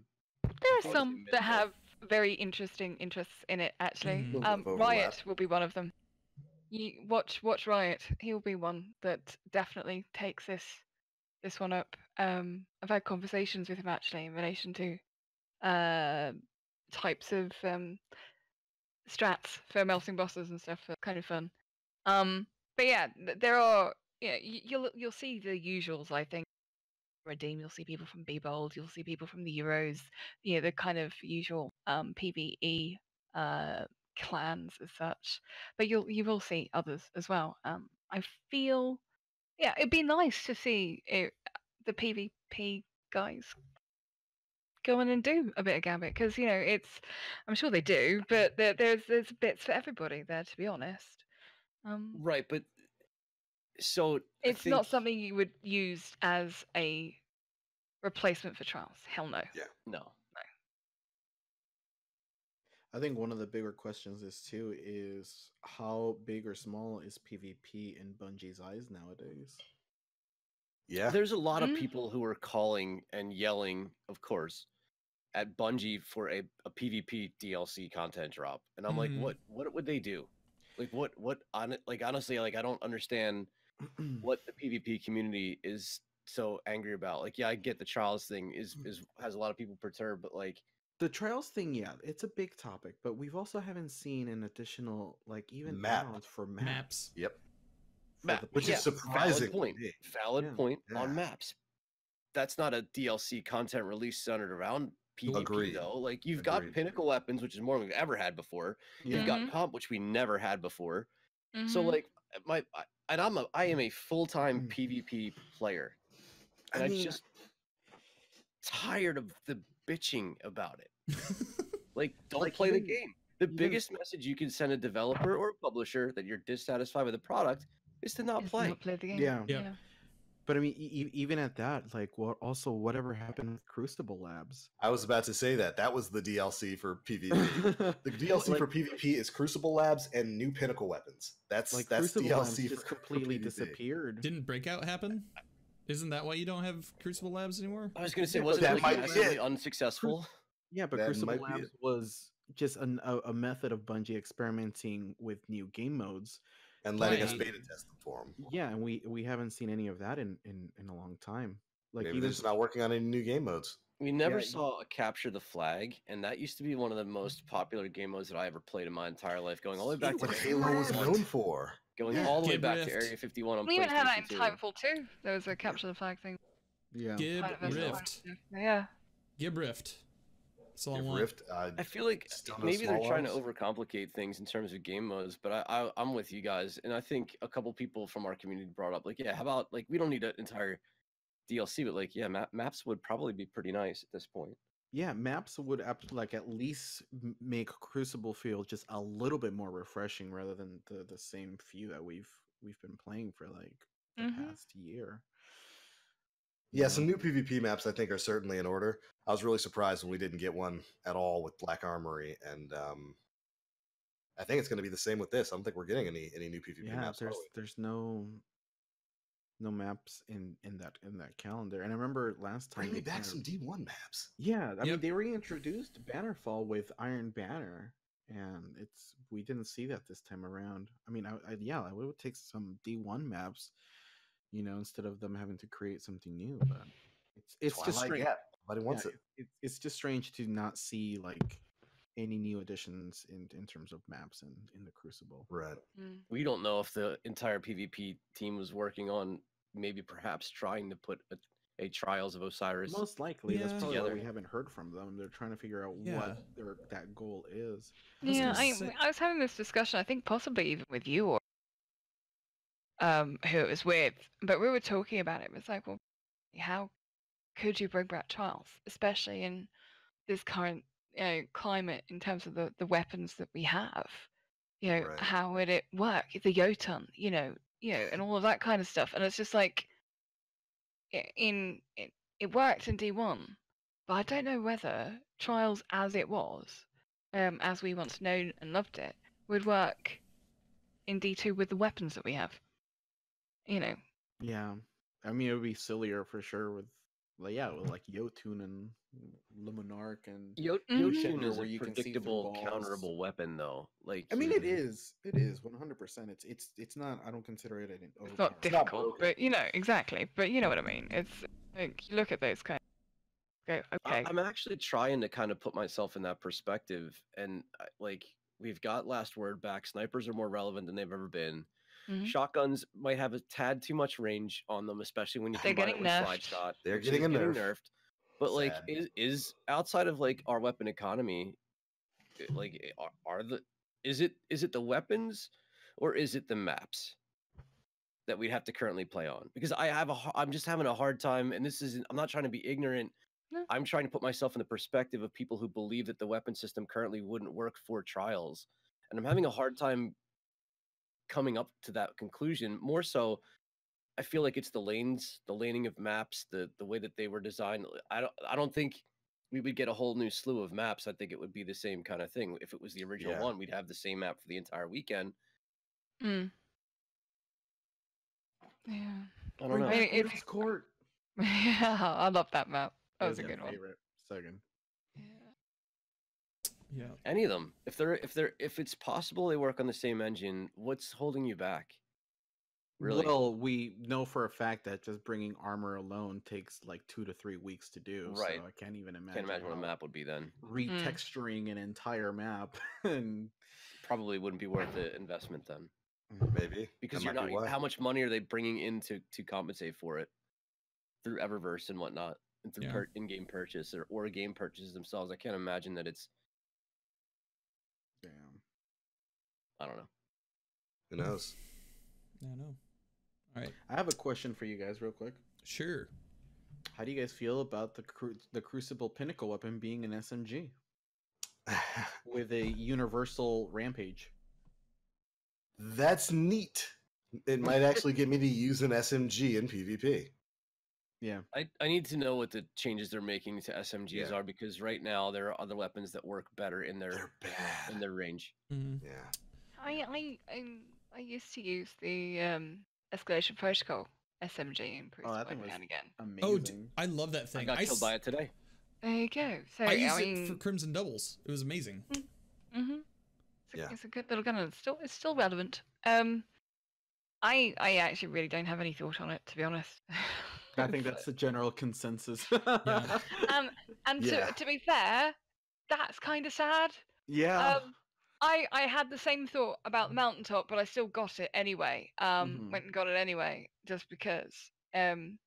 You're a trooper, it- by the way. There's no way in hell I'm putting myself through getting those medals for the. No. It's- Oh, don't!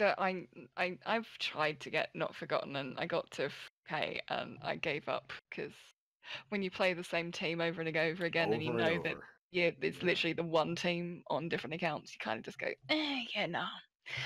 No. It's not worth it. My sanity is much better, thank you.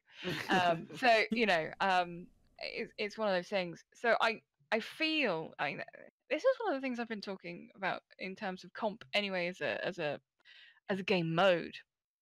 One of the things I liked and enjoyed about Trials, when I was when I used to play it a lot, was the fact that it had its own armor, it had weapons, and you could it was good stuff, and you could go ahead and get it, and it will drop, and you if you went flawless, you got like ornaments for it, all that kind of stuff, especially in D1. Comp doesn't have any of that. Comp for me Yeah. doesn't have the longevity of it, which is why, at the beginning of any comp season, it's a lot easier for you to be able to get to 5500, be able to do that kind of stuff because a lot more people play it. Once they've got their weapons, once they've done that, it stops. Therefore, the player pool becomes a lot less, especially on PC. Yeah. And this is where I feel the problem lies. There's no interest, there's no investment for anybody else to come back and play the game once they've got the gun that they want. Mm-hmm. Yeah. I feel that in order for comp to be viable and successful, it needs to have more of that investment from other players. So once they've got the gun, they might go back and get something else. There's just no feel to be able to have a bigger selection pool of players to play against. Right. I think the biggest problem with any of the Pinnacle weapons from now on is that Luna's Howl is your bar. Yeah. That actually kind of goes into our next question. Absolutely. I was just about to say, Lincoln216 asks, in hindsight, was Luna's Not Forgotten good for the game? Not Forgotten is it's such a good gun. It's so good. Very centralizing. Yeah. There's something to be said about giving the best players in the game the best gun in the game, because now you're creating that much more separation between them and the general population. Right. I almost wonder what it would be like to give the best players in the game the worst weapons. The worst. That was called. Don't say that. That was called in-game drops in Destiny 1 PvP. I don't know how they're bad for the game. Yeah, I have. Yeah. To be honest with you, I'm neither here or there with them. When I do play Crucible, I don't necessarily always have got Not Forgottens. When I've played comp, I don't necessarily come across people that use their Not Forgottens. You can clearly tell that they've got them. I feel that if you've gone off, it's a gun. It's a gun. It's a shooter. Use whatever the frick you want. You shouldn't necessarily sort of. I don't think that they're bad for the game. No. Yeah. In answer to the question, I don't. I have Lunas. I don't tend to use it. Yeah. They are fairly centralized. It's a bad time. It's a bad time playing against a team of Not Forgottens. Yeah, it's really centralizing in the highest echelon of play where everybody has it because it's Not Forgotten. It's just such a good gun. It's such a great mixture of ability and range that it's good in a lot of situations. But does it ruin the game? Is it bad for the game? Nah, I wouldn't say so. There's been way worse problems in PvP than Luna's Howl and Not Forgotten. Absolutely. It's something to chase, and I respect that. Yeah. And I don't know, it seems like maybe one of the only Crucible Pinnacle weapons that's been worth the chase outside of the first one, Redrix. The first Redrix. Yeah. Which I've never seen in my entire life in the Crucible. I haven't. Actually. I saw it for like a month and then it was gone. Yeah. Yo, well, the thing is, if you have Redrix, exactly. In Gambit, just saying. I got killed by it in Gambit the other day. That's when it's amazing in Gambit. Yeah. I've never seen it in the Crucible, but it's good in Gambit. Yeah, I don't know. Reward people who go for that kind of stuff with the best guns. That's fine. I agree. I'm completely fine with it. Let me ask you this: if Niobe Labs had an insanely good weapon, yes, do you think more people would be partaking in Niobe Labs? Yes. Yeah, I think so. That's one of the. I think they kind of missed a trick there actually, because Niobe Labs was very difficult to do. Very difficult. It looks insane. It looks the like hardest content in the game. It was. Do you know what? I got to the end of completing Niobe Labs, and I was like, and that's it. And they're like, yeah, you're done. I'm like, really? I felt underwhelmed. Yeah. I'd struggled, and I'd gotten to literally, I'd almost completed it the very first time I did it, which was funny because I then got, it was like a whole bunch of things that just kind of went a bit weird and wrong. About 3 or 4 attempts, maybe I think got it on our 6th one. But I'd struggled there for a while, and I got to this point, and I literally was like, and I was like, that was it. That's it. I kind of felt like I was missing something. Yeah. Yeah. And honestly, that's one of the only reasons why I ran Last Wish so much is because I wanted that 1,000 voices. Well, that's a great fun gun. Such a silly gun. It is. It's beautiful. It's I love it. amazing. When I got mine, the first thing Gambit and Oh, you big kill same. 4 people, all standing there around their block, and I'm just like, In a well. have that, yeah. Well, not even in a well, but yeah, it's fun. It's a fun gun. I love that thing. Hey, that gun is great in Kell's grave. I'm just saying.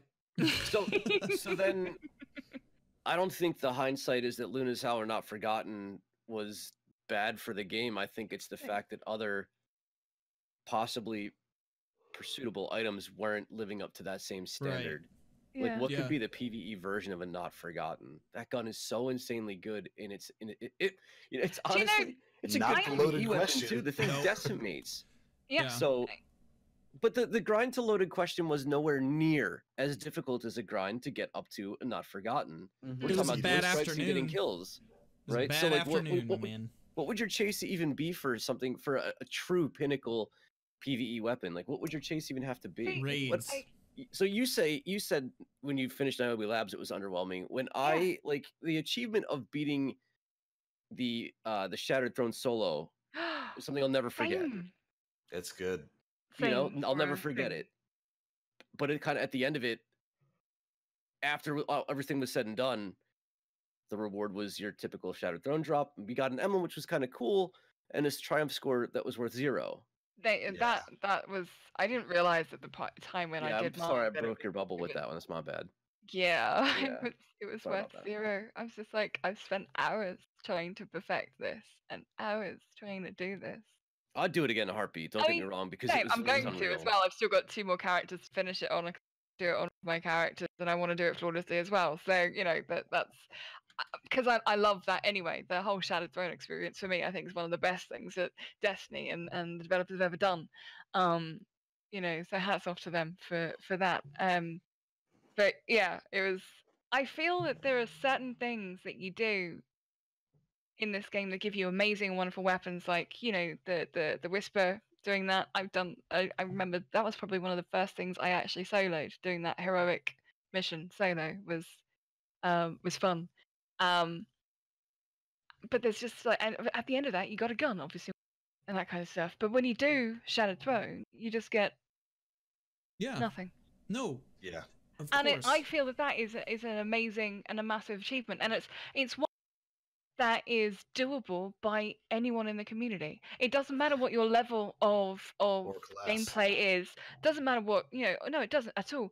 And it just takes a little bit of dedication, a little bit of understanding, and a hell of a lot of patience, which I don't have. Which is the toughest one for me. So yeah, and I feel that it was definitely lacking in terms of reward. I'm kind of excited about the Scout that's coming. Right, the Vanguard Scout. Mm-hmm. Kind of excited about that one, but and the Gambit machine gun. So you got a Gambit handgun. That's oh god, that looks weird, wonderful, and a little bit cool, to be honest. That does, and it's slightly different machine gun to what we're used to. It's going to be the first rapid fire frame machine gun in V2. So what does that mean? It'll be like super good advice. Yeah. Mm-hmm. It'll fire super fast and probably be impossible to control. Yeah. Unless you're on PC. Unless you're on PC. So, yeah. Oh. But it's got a cool ability. It's basically got a timerless rampage. Mm-hmm. It's got a damage buff you get off of kills that stays until you either reload or stow the weapon. So pop a Lunafaction or Rift or Rally Barricade and enjoy that boost. Dude, I want them to move the sweet business to a power weapon so bad. So very bad. Yeah. It's a Gatling gun. It's not an auto rifle. It's a Gatling gun. Turn that thing into a Apache helicopter in your hands, dude. I'm telling you, man, I think it's one of the most missed opportunities. That gun has the potential to decimate every weapon in this game. Give it its proper place. Yeah. Put it in the power slot. In a well with Lunafaction boots. Go for it. Forget it. I'll destroy an entire planet with that thing. Yeah. I can imagine you doing that, actually. Fun fact about that, the Vanguard Scout, the Oxygen, Mega Neura it's an extinct dragonfly. That yeah. At the time, like one of the reasons why it was able to fly back then is because the oxygen levels were like higher than Yeah, they are immensely today. higher. Yeah, so it's just little. It's just cool how Bungie ties names like with one thing after another with their weapons. All right. Wonder what the challenge for it's going to be. You're gonna have to do 80 million strikes, and everybody's boy. gonna do them on Lake of Shadows. Lake of Shadows. It's going to be the same exact thing that we saw for the loaded question. Loaded It's going to question. be get whatever many scout rifle kills and Yeah. or multi kills kind of thing. They're not going to change that too much. Yeah. Time to bring out the good old Frostmire's Hex. Unless they tied it to raids. I'd be down if they tied it to raids. Ooh, I that'd be can't see interesting. them doing that. It would be I too, don't it see would be them too doing it either. unapproachable for the general population. These are Are you kidding me? With like, I feel like the population right now, if you're seeing streams or if you're seeing like what this community is doing, people are helping people with raids. People are helping they're people not. with Oh, they're in-game not PvP seeing that. content. We're talking about Phil, who works 40 hours, comes home, plays 15 minutes of strikes, and then You have dips out. Scourge. That's- You have Scourge. Scourge of the Past is like an hour. You can do it in 30 minutes, to be honest. Yeah. And if you're super pretty good, quick. 10 minutes. Or is it 8 something? Have they got it sub 8 yet? I can't remember. No, JoJo just posted it was like 10:40 something, I think. Yeah. Glad, fairly certain they had it at 8 minutes 24. Yeah. I'm You're sure talking it's about 8. top 1.1%. That's insane. Beating a raid in 8 But minutes. I know, like, just, usual kind of PvE people probably get it done in about 15 or less. So, there you go. But for your average Joe, they should be able to get it done already. yeah, 30 to 45. I don't know, man. I think that if you tied it to a raid, it would be less of an investment than going for comp, like you're putting in just as much time. Yeah, but for a I feel chance. if you tie anything to like certain aspects of a game which half the community plays and half the community doesn't, Mhm. Yeah. you're putting yourself in for damage anyway. So I wouldn't do that.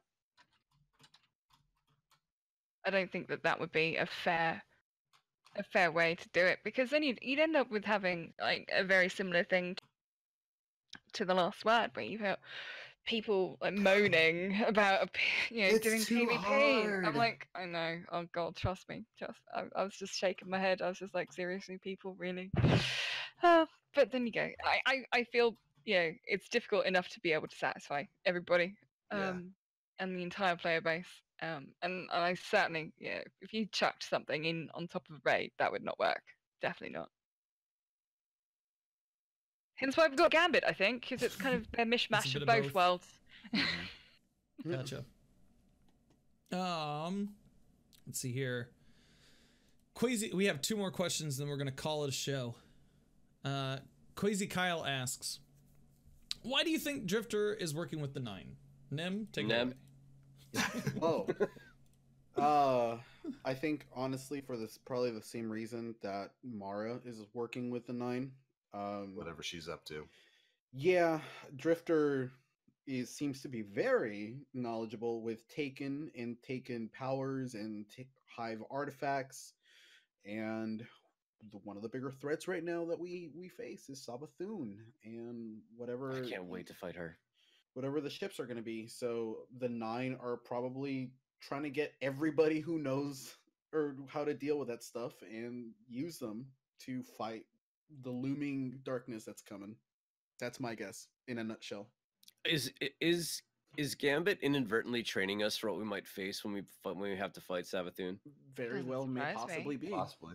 Because I mean the Taken are a result of Aka, the worm god, which is what gave Oryx Yeah. the power to take. After They're- he killed Aka. Yeah, after he killed Ah, yeah. learning. This Proud of man you, picking bud. up on it. Yeah, I think that's pretty good. And we do know that we've got Reckoning. The Reckoning is filled with Taken. Mhm. I imagine there's going to be some sort of correlation there for why he's dragging that behind him and that's probably going to have something to do with. We've also got new, from watching the Vidoc, we've got new Taken Beasties. Yeah. So that's kind of going to be interesting as well. It looks Dude, like what if the Taken Drifter Zol as is well. Savathun? Whoa. Yeah.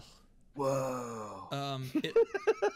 With the Taken Beasties, it also looks like there's a Taken Zol Yeah. type. Not Mhm. Chris. Yeah. Not Chris. Excuse me. That's the one. Excuse me. Yeah. I'm over here Yeah, in the kitty Zol's side inside of our the gun right now, dude. whirlpool. Zol's inside our Whisper. So, yeah. All right. Last question.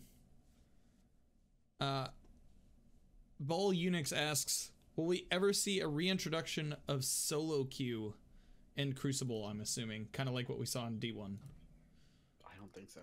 I don't remember Oh, that like being in a- D1. What was that? That no fire team playlist. Yeah. What was it? What did they call it?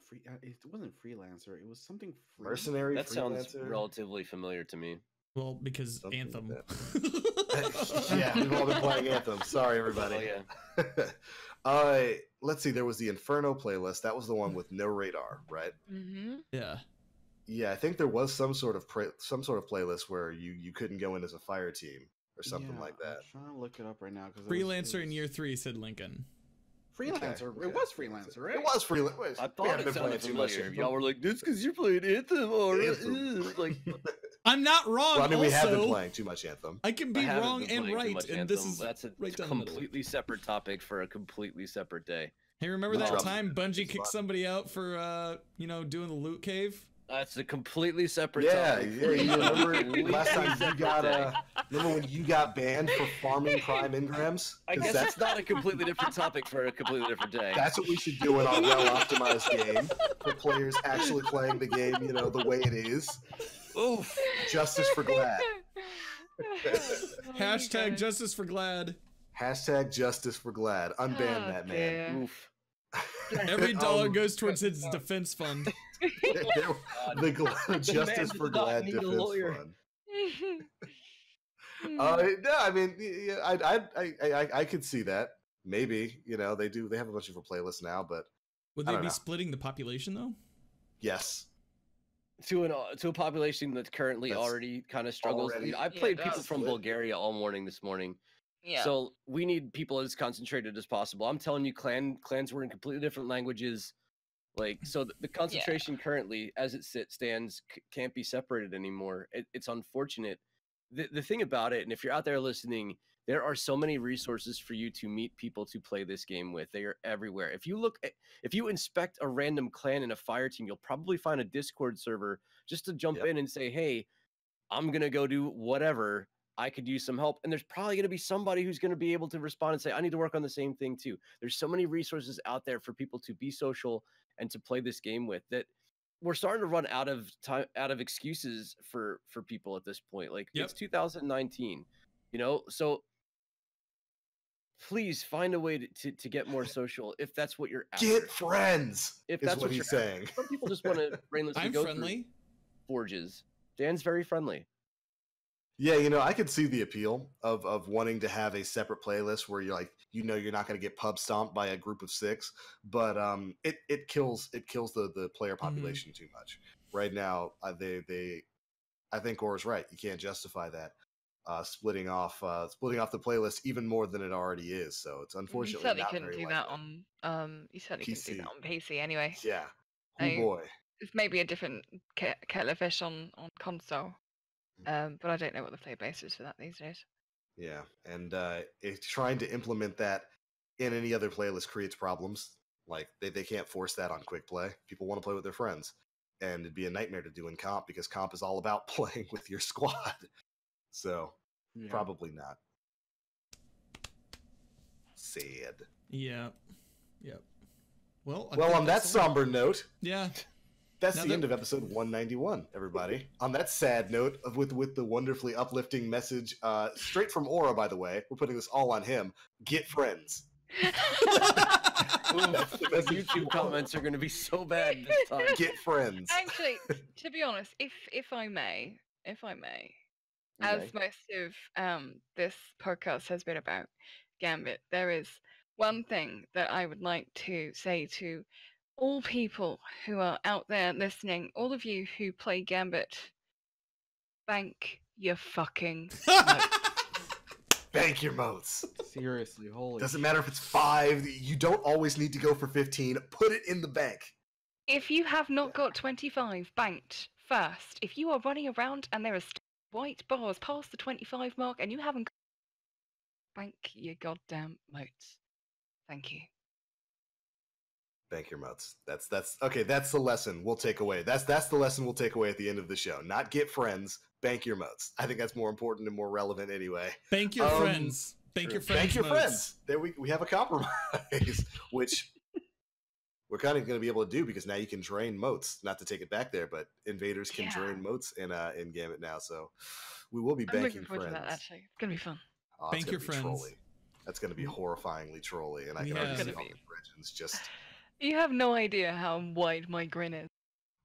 All I'm saying. You and Nim, I can see it. I can absolutely see it. We have 2. All right, ladies and gentlemen, that is it for episode 191 of the Planet Destiny podcast.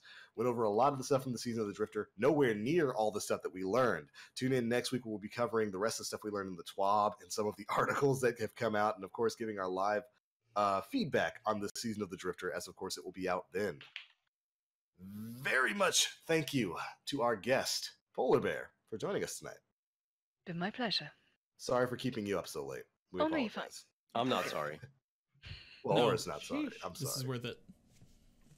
Yeah, it was great to have you here because, of course, you are an authority on Gambit, and we've got an entire season of Gambit starting up, so timing couldn't have been better. Yeah, so I know. Thanks so much for joining. It worked out really, really well. Yeah, right on, right on. And before we get on out of here, we like to give our guests the opportunity to let everybody know where they can be found across the internet. Their Twitch channels, their social media, all that kind of stuff. And if they've got anything special coming up. So tell them where you're at. Okay, you can find me at twitch.tv/PolarBear. Or you can find me on Twitter with my tag, which is PolarBearTwitch. And I think that's pretty much it, really. Nothing massively special coming up other than I will be doing a stream on Tuesday at Reset, going for it Gambit style. So if you're interested in watching, hanging out, you're more than welcome to come and join me. And my team, which happens to have the world's #1 Gambit invader. Benji. Yeah. There you go. So we're gonna be seeing some Gambit Prime on Tuesday. Indeed. Right on. Everybody go check her out. PolarBear Twitch. Hit that girl up. And of course, we're gonna let you guys know where you can find the rest of us across the internet, starting with the invisible Nim Plays. Hi. You can find me, Nim Plays, literally everywhere. Literally everywhere. Literally everywhere. Gonna be streaming on Reset? Yeah. Like, is that even a question? Sometimes I don't know, man. You might be playing Anthem. We've been doing a whole lot of that as of late. Man, I'm not gonna be playing Anthem when I got a whole season of freaking Drifty Boy. I'm about to be playing Anthem when I can get banned for opening treasure chest. Yeah, dude. Let's get banned on stream. I'm scared to play. I'm scared to play the game. Don't ban. I'm just gonna go up to a there, chest. I'm gonna have to go up to a chest and be like, Papa BioWare, is it safe? Can I Oh open my this, god. please? Oh my god. May I have the loot? Perhaps just one more? Just No, one banned. masterwork, Papa BioWare. I can't handle you guys. Can't handle this. Justice for Glad. Hashtag free class. Justice for Glad. Justice for Glad. Hashtag Justice for Glad. Hashtag bank your friends. Thank your friends. There you go. 2 hashtags that we need to get trending right now. Mm-hmm. Yo, Aura, where you at, man? My name is Aura. You can find me at twitch.tv/Aura. You can find me 7 days a week with my Air Intel. It is a God roll fusion rifle, and I'm really good with it. You can also catch me with my pitbull. Her name is Layla. For more updates, you can find me on Twitter, twitter.com/evilaura, 3VIL_AURA. What's the roll on the Arental? It is under pressure, high impact reserves, accelerated coils, and whatever scope has massive zoom on it. It doesn't matter. I'm really good with it. High impact reserves and under pressure. It's so insane. When you The get low, final round on it is it's a linear fusion rifle. It's I think nuts. the one that I have has moving target and tap the trigger. And I slapped on a targeting adjuster on it, but it does work too. All right. So I started using this loadout like 3 weeks ago. I have 3,600 kills with the Erentil. I have over 650 cold fusion medals in 3 weeks. Sheesh. I'm putting up 25 to 30 kills a game. 20 to 25 of them are with the Erentil. I don't use my primary weapon. I literally don't use my primary weapon. Oh, I also run Tether top tree with Orpheus rigs and tractor cannon. See you in the Crucible. Toxic. This guy. Ugh. Dan, where you at, man? Hey guys, my name's Danfinity. You can find me on Twitch, twitch.tv/Danfinity. You can find me on Twitter and Instagram at Danfinity, but the I's are L's, so Dan Flannelty. And this week you can find me here on the PD channel on Monday night doing raid helps. So if you need help with a raid, if you like, I got spots on my team. I'd love to help you kill, you know, anybody, just anybody, and then throw them over a bridge. Wait. Over the bridge? Over the bridge. You mean off the bridge? Under the bridge? Over Around the the bridge. bridge? Through the All bridge. of those bridges. Why would you throw people over a bridge? Nash Bridges. Because he's played Crota's in Destiny 1. Let's do this. You just skip the entire encounter. Go over I've the been the bridge. throwaway. I know how to do this. The actual yeah. legend. I'll see you Monday. Right. And of course, my name is The Black Link. You can find me pretty much everywhere on the internet, Twitch, Twitter, YouTube, all at The Black Link. This week is going to be Season of the Drifter and probably nothing but Season of the Drifter. We'll be streaming all Tuesday after Reset happens and it goes live. And probably going to be spending a lot of time in Reckoning. I think that game mode is going to be pretty good. I want to farm supers over and over again. And who knows, if the challenges aren't too crazy, maybe we'll try to get that Vanguard Scout Rifle on day one, like we did with the Loaded Question, which wasn't worth it, by the way. Totally wasn't worth my time. By the way, just so we can have full circle here, because I made a claim about this a long time ago. I finally got Malfeasance. Malfi. Malfeasance, yeah. And I finally got Breakneck, thanks to Nim and the Gambito Banditos, our outlaw squad who has been running train through Gambit for the past week.